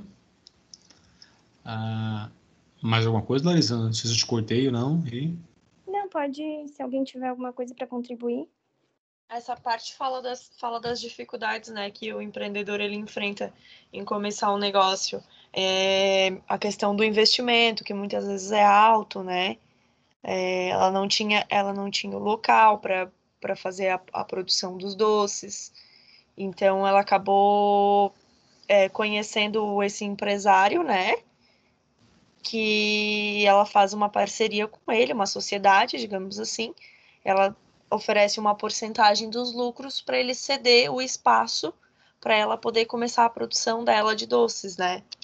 E muitas vezes essa é uma das dificuldades que os empreendedores têm no início, conseguir o espaço adequado, que tenha um local fácil de acesso para escoar até a produção,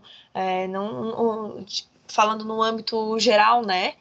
Quando tu vai começar uma empresa, tu tem que pensar em tudo isso, tem que pensar no lugar que tu vai colocar, se ele, no caso de ser um comércio, se ele tem um lugar com boa visibilidade, com um fluxo de pessoas bom para ter um movimento, né? Não pode ser num local afastado de onde geralmente tem as lojas, os comércios, porque aí não vai ter pessoas circulando ali, né?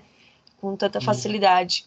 E a questão do investimento também, no caso, uma linha de crédito que ela foi procurar no banco e foi negada, tem tudo isso, né? Uma das grandes dificuldades dos empreendedores que estão iniciando, né, ou potenciais empreendedores aí, é justamente conseguir recurso financeiro. A gente sabe que nem tudo depende de dinheiro, mas que dinheiro para a questão de negócio, ele é quase que, não vou dizer fundamental, porque alguns negócios a gente já vi iniciar sem recursos, mas ele é de grande relevância para um negócio, para começar a montar a estrutura em si. E aí o que acontece? O empreendedor vai ao banco e o que o banco diz? Eu te empresto dinheiro, mas eu quero algo em garantia, né? Só que assim, para uma empresa que já está funcionando, é muito fácil ela ir lá pegar e dar a estrutura, dar uma máquina em garantia. Agora, para o empreendedor que está precisando de dinheiro justamente para montar a estrutura, o que ele vai dar em garantia para o banco? Então, a maior parte dos financiamentos aí para empreendedores que estão começando são negados justamente por não ter algo em garantia, não ter um bem para dar em garantia. Então, depois que a empresa está funcionando, fica fácil. A gente tem patrimônio para penhorar no banco, né, para dar como garantia aí. Mas para o empreendedor que está nas fases iniciais, que está querendo montar aquilo ali para tirar o sustento dele dali, para ganhar dinheiro dali, ele não tem essa garantia. E aí a gente tem esse grande índice de empreendedores que não têm acesso a uma linha de crédito formal, né? Por mais, mas existem linhas de créditos, existem, mas sempre vai existir garantia. E o gerente do banco, ele não vai arriscar ele, né? Porque assim, ele está abrindo crédito, ele tem lá uma avaliação que é feita dele lá. Então ele não vai querer perder uma conta. Então automaticamente ele vai negar, né? Digamos, provavelmente vai negar, a não ser que ele veja que a ideia em si, que o plano de negócio está muito bem estruturado. Tá? Mas se não, dificilmente ele vai conseguir esse financiamento. Ok, seguimos então, tá. A Bruna falou do sócio que ele pegou ali, eu vou só voltar algumas páginas aí no livro, digamos assim, porque quando ela vai buscar um sócio, ela também acaba conversando com vários outros, né? Não, esse que a Bruna comentou é o que acaba dando certo, mas ela acaba conversando com vários outros que não foi tão bem assim, né? Alguém chegou a ler essa parte aí? É que, na verdade, ela não queria dividir o negócio dela. Como a ideia era dela, ela queria algo só para si. Só que, aos poucos, conversando com esses outras oportunidades de sociedade, ela viu que não era bem assim, que sozinha, sem um investimento, sem conseguir um financiamento no banco, ela não ia conseguir, né? Tanto que o professor ali, ele sugeriu, deu alguns nomes, alguns contatos para ela tentar uma parceria. Uhum, joia, né? E Isso mesmo. até então, um dos sócios que ela procurou não aceitou a sociedade porque falou que ela era muito nova e não teria experiência suficiente para fazer uma sociedade. Uhum, isso, Guilherme, ok. Mais alguém, pessoal, quer complementar essa parte, alguma coisa, ou algo que chamou atenção mais ou menos, nessa parte do livro aí? Pode falar? Opa! Cara, eu achei interessante ali, né? Que ela buscou aconselhamento, quero dizer, encontrou um padrinho, né? Que deu orientações para ela, né? E mostrou que, tipo, a gente não tem que guardar nossas ideias, né? É necessário a gente ter alguém para dar conselhos e ajudar a dar suporte, né? Porque nem isso tudo faz sozinho. Uhum, joia.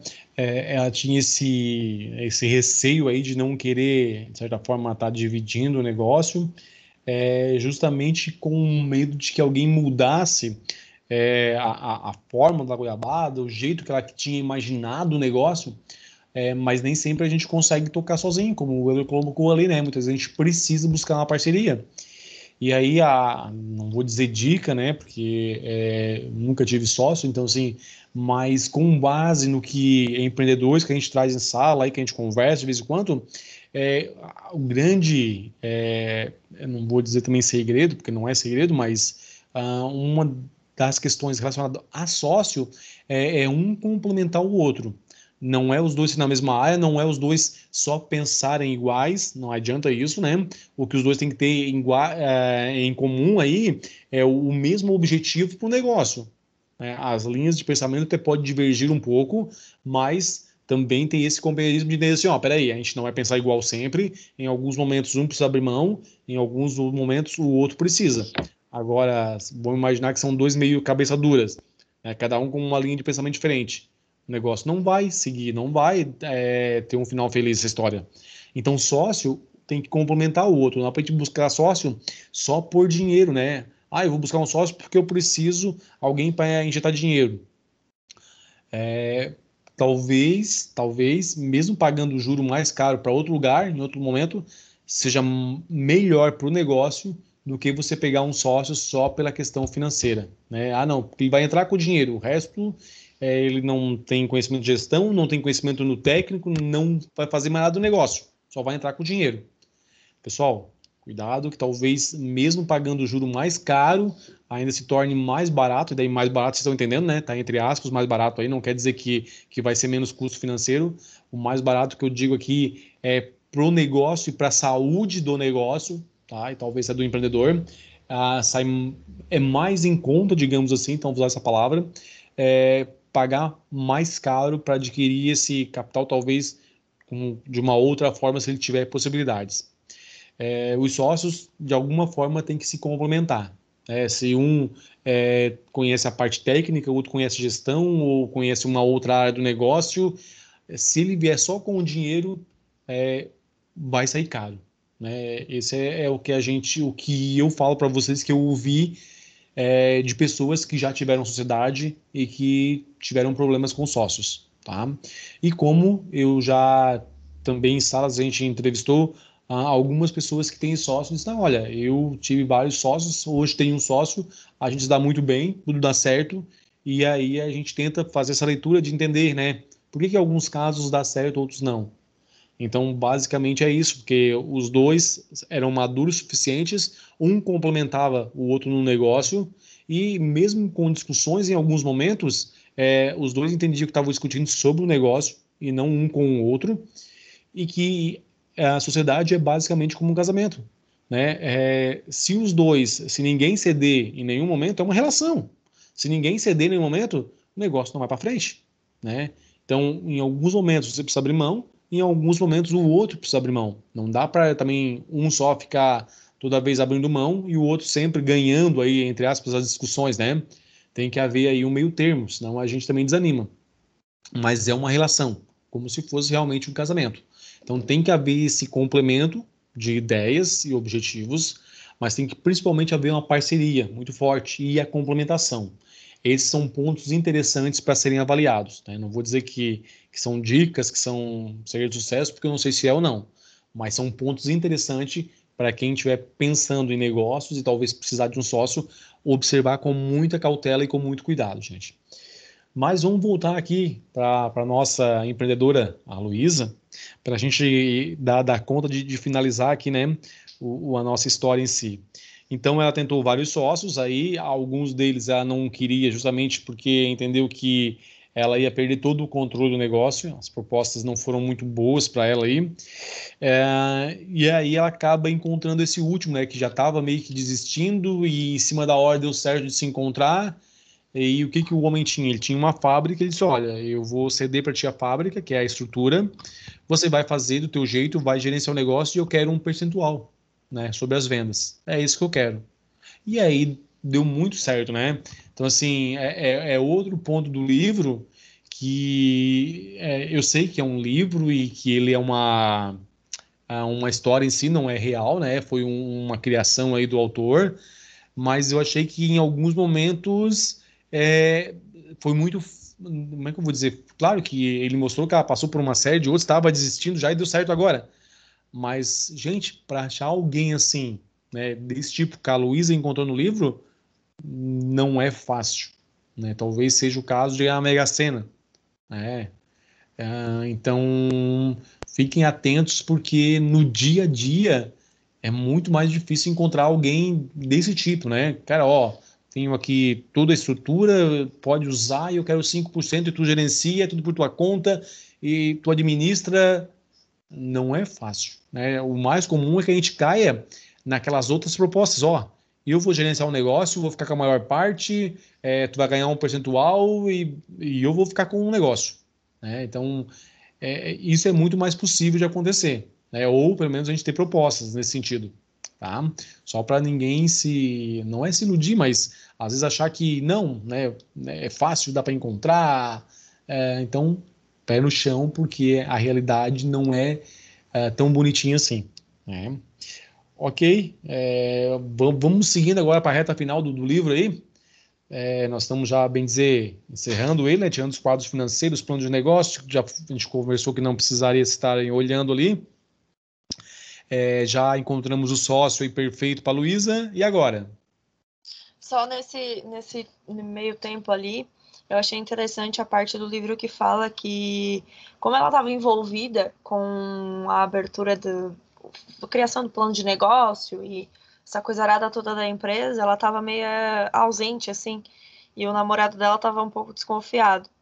E ele acabou seguindo ela e descobriu que, no meio disso tudo, ela ainda ia a um abrigo de crianças, né? E ela fazia trabalho voluntário lá, tipo, ninguém sabia disso. Ela dava uma Na fugidinha verdade, e ia lá. esse era o segredo dela, né? Era esse o segredo de Luísa, que na verdade não tem muito a ver com o que a Bruna colocou, o que a Ana falou, é justamente, né?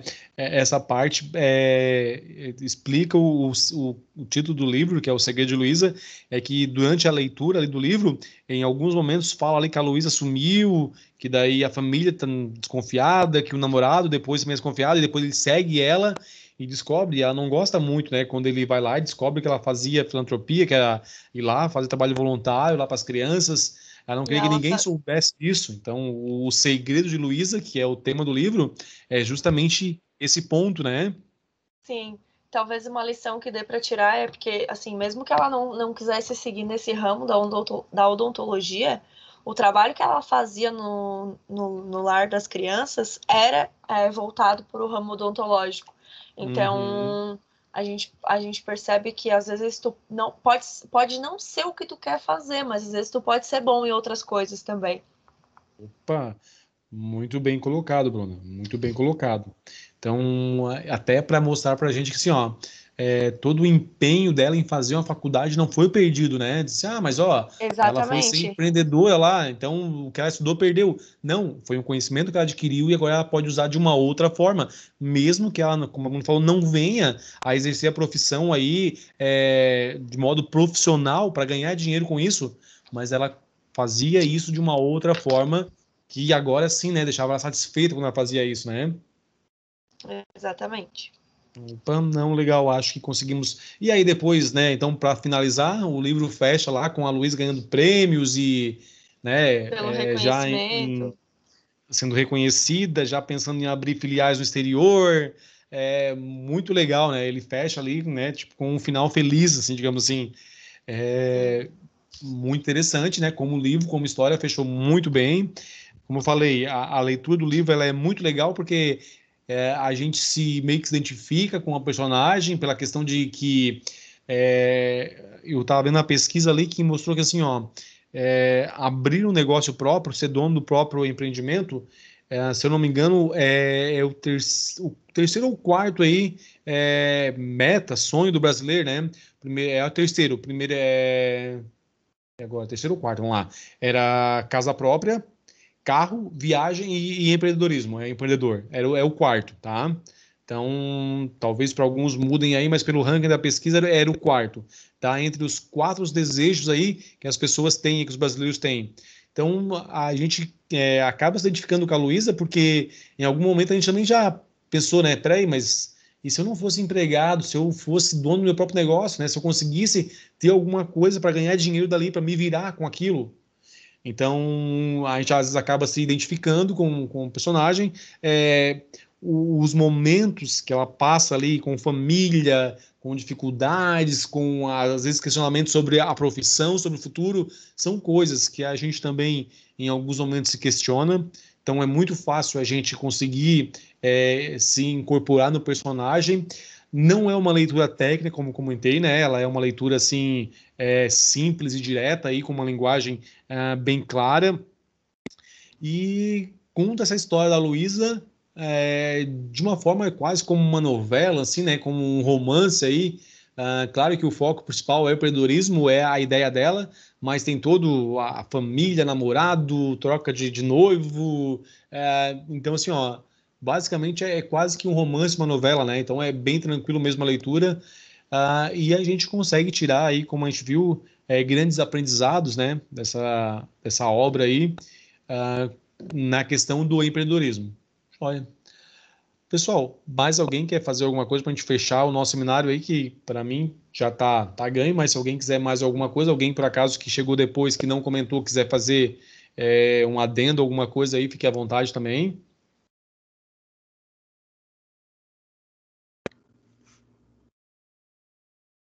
É só dizer que,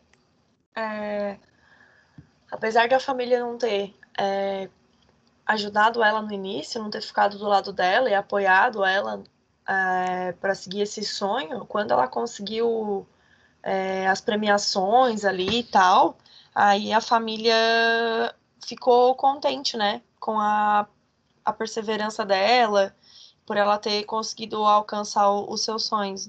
Na hora eles não deram apoio, né, quando ela precisou, mas quando eles viram que ela estava feliz e realizada com o que ela tinha conquistado, eles acabaram ficando felizes por ela também, né? Isso mesmo. Opa, É que maravilha. Pode, Raul. usando usando o gancho da Bruna ali, na verdade, igual o professor falou, o brasileiro ele sempre tem um sonho de abrir o próprio negócio. Só que, como que eu disse lá no começo, todo mundo só vai dar os parabéns, só vai falar alguma coisa quando tiver o negócio montado recebendo premiação. Porque, para começar, na verdade, ninguém apoia, né? Até um pouco pela burocracia que é e pelas coisas que a gente tem que correr atrás para poder abrir o negócio. E sempre aquela vozinha atrás falando, né, não vai dar certo, isso e aquilo. Então, o brasileiro também é um povo muito indeciso também. Então, como que ela tava ali? Se nem a própria família dela apoiava, por que que ela ia começar a continuar o negócio, né? Uhum. Esse é um ponto. Vai lá, Guilherme. Pode falar, depois eu complemento. Só para mim complementar ali, querendo ou não, também a obra contribuiu para nortear quem quer arriscar no sonho do próprio negócio, né? Uhum. Que mesmo sem o apoio da família, às vezes, se a gente for realmente atrás e ir atrás das pessoas certas que entendam realmente, né? E fazer um planejamento, a gente chega lá, né? Uhum. Por isso que eu acho que a figura do professor também foi muito importante, né, para ela.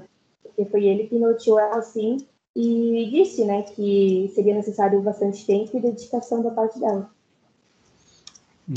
Mas eu sou meio suspeito de falar nessa parte do professor, né? Porque daí eu sou professor da disciplina, mas o que deu para ver no livro ali é que realmente, quando ela conversa com o professor, ela começa a ver o negócio de uma outra forma, né? Que é aquele caso que a gente costuma dizer assim, ó. Se a gente não tem um plano de negócio, se a gente não planeja ali e deixa só na nossa mente, todo o negócio ele é muito fácil, né? Quando está na nossa cabeça.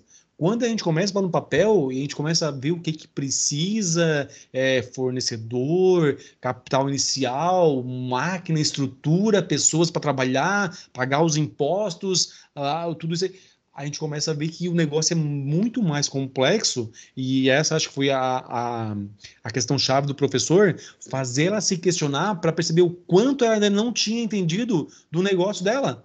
Porque ela estava mais no sonho ainda, né? Naquela questão mais de estar na cabeça, não, a ideia é legal, tem um produto bom, o pessoal gosta, mas de negócio dali para frente, então essa era a ideia. Do negócio, ela estava, né, sem conhecimento quase nenhum. E aí o professor vem e diz, olha, tu precisa conhecer um pouquinho mais do que é o negócio, do que é o teu mercado, quem vai ser o teu público, o que tu vai precisar de estrutura, monta um plano de negócios. E aí acho que talvez seja justamente essa questão aí, né? De mostrar assim, ó, que o negócio, quando ele tá só no conceitual, que é na nossa ideia, tudo é muito simples e a ideia é sempre legal, sempre é boa. Mas quando a gente começa a passar para o papel, a gente vê que tem uma série de questões que tinham passado batidas e que se a gente não fosse, por causa de ser questionado, de estar no papel, de alguém perguntar, ia passar batido e a gente só ia enfrentar na hora. E aí ia ser muito mais difícil, né? Quando a gente consegue planejar alguma coisa, é mais fácil, mesmo a gente sabendo que a gente vai planejar, não vai sair igual, mas a gente já está meio que preparado para isso. Então, mudou um pouquinho, não aconteceu igual, mas havia um planejamento, havia uma espera de que algo parecido fosse acontecer e a gente estava precavido. Então, acho que nesse ponto do livro, o professor faz ela botar o pé no chão e faz ela pensar sobre realmente, ó, é um negócio. Agora em diante, não é mais o sonho só. Né? Não, mas bem legal, mas aí. Gente, mais alguma coisa?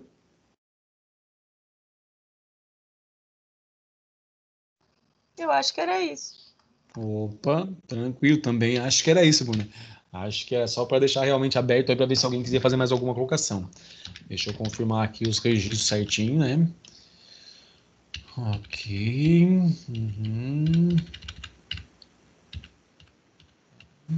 Ok, todo mundo devidamente registrado aí, quem participou, tá? Quem não participou, vou tentar pensar alguma coisa para não deixar aí zerado na nota, mas provavelmente, né, com certeza não vai ter o mesmo peso do seminário, tá? Se eu conseguir bolar alguma coisa aí para tentar ajudar o pessoal, mas de qualquer forma não vai ter o mesmo peso de quem participou aqui na noite, só para vocês terem conhecimento. A ideia é não prejudicar ninguém, mas também não posso deixar de beneficiar quem esteve presente, de quem foi atrás, de quem conseguiu fazer as coisas e conseguiu, né, de certa forma, se organizar para estar aqui na noite de hoje, fazendo com que o seminário acontecesse. Certo, gente? Pessoal, eu acho que nós encerramos todo o nosso conteúdo aqui, didático que a gente tinha para empreendedorismo e inovação. Vocês têm mais um encontro digital, deixa eu ver se é isso, só para ter certeza aqui que eu não estou falando... Não, na verdade, agora nós temos apenas a avaliação substitutiva, né? E aí o projeto de extensão para deixar ele completo aí nos outros encontros, mas aula a gente não tem mais. Então, de conteúdo, a gente está encerrando por aqui. Eu queria dizer aí que foi um prazer conhecer vocês, apesar de que talvez se eu vejo alguns de vocês na rua não vou conhecer, então, por favor, pessoal, me desculpem nesse ponto, né? Mas foi muito legal conversar com vocês aí sobre empreendedorismo, discutir alguns pontos, apresentar para vocês alguns conceitos, aprender com vocês em alguns pontos também. Foi muito interessante essa troca de experiências que a gente teve também com os empreendedores.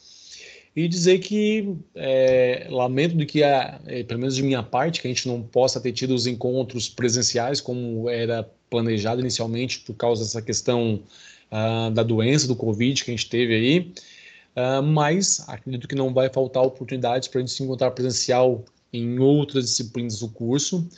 Espero vê-los aí no campus presencialmente, né, em vários outros momentos. E que só tenho a agradecer aí vocês aí por essas noites de quintas que a gente passou junto e desejar, né, um bom resto de semana para vocês, um bom resto de semestre das suas disciplinas. Dia 3/12 a gente tem a avaliação então substitutiva para quem por acaso precisar ou quiser recuperar a nota, vai estar aberta ali também. E, gente, acredito que é isso, né? De minha parte. Se alguém quiser fazer algum feedback, alguma coisa, pessoal, aí, então, professor, estamos abertos, tá? Eu sempre deixo bem claro que eu entendo que a gente melhora como profissional quando entende que crítica é algo que constrói para a gente, que não é algo direcionado à minha pessoa, e sim ao profissional, professor Bert, se for o caso, né? Então, deixo aberto com feedback aí, se tiver aí, se não, né, fica a critério de vocês. Não, acho que a gente não tem nenhum feedback, na verdade, a gente só agradecer também, né, dizer que foi um prazer ter conhecido o professor, compartilhar os conhecimentos, foi, com certeza, tudo muito válido, né, pra gente usar aí. Opa, que bom, que bom. Então tá. Espero que esses conhecimentos de empreendedorismo sirvam na área, mas que possam talvez ajudar alguém, que possam usar no dia a dia de vocês mesmo como profissionais, né? Alguns conceitos que a gente trabalhou, alguns conhecimentos que a gente conseguiu debater e passar aí. Então, no mais, né? Desejo a vocês aí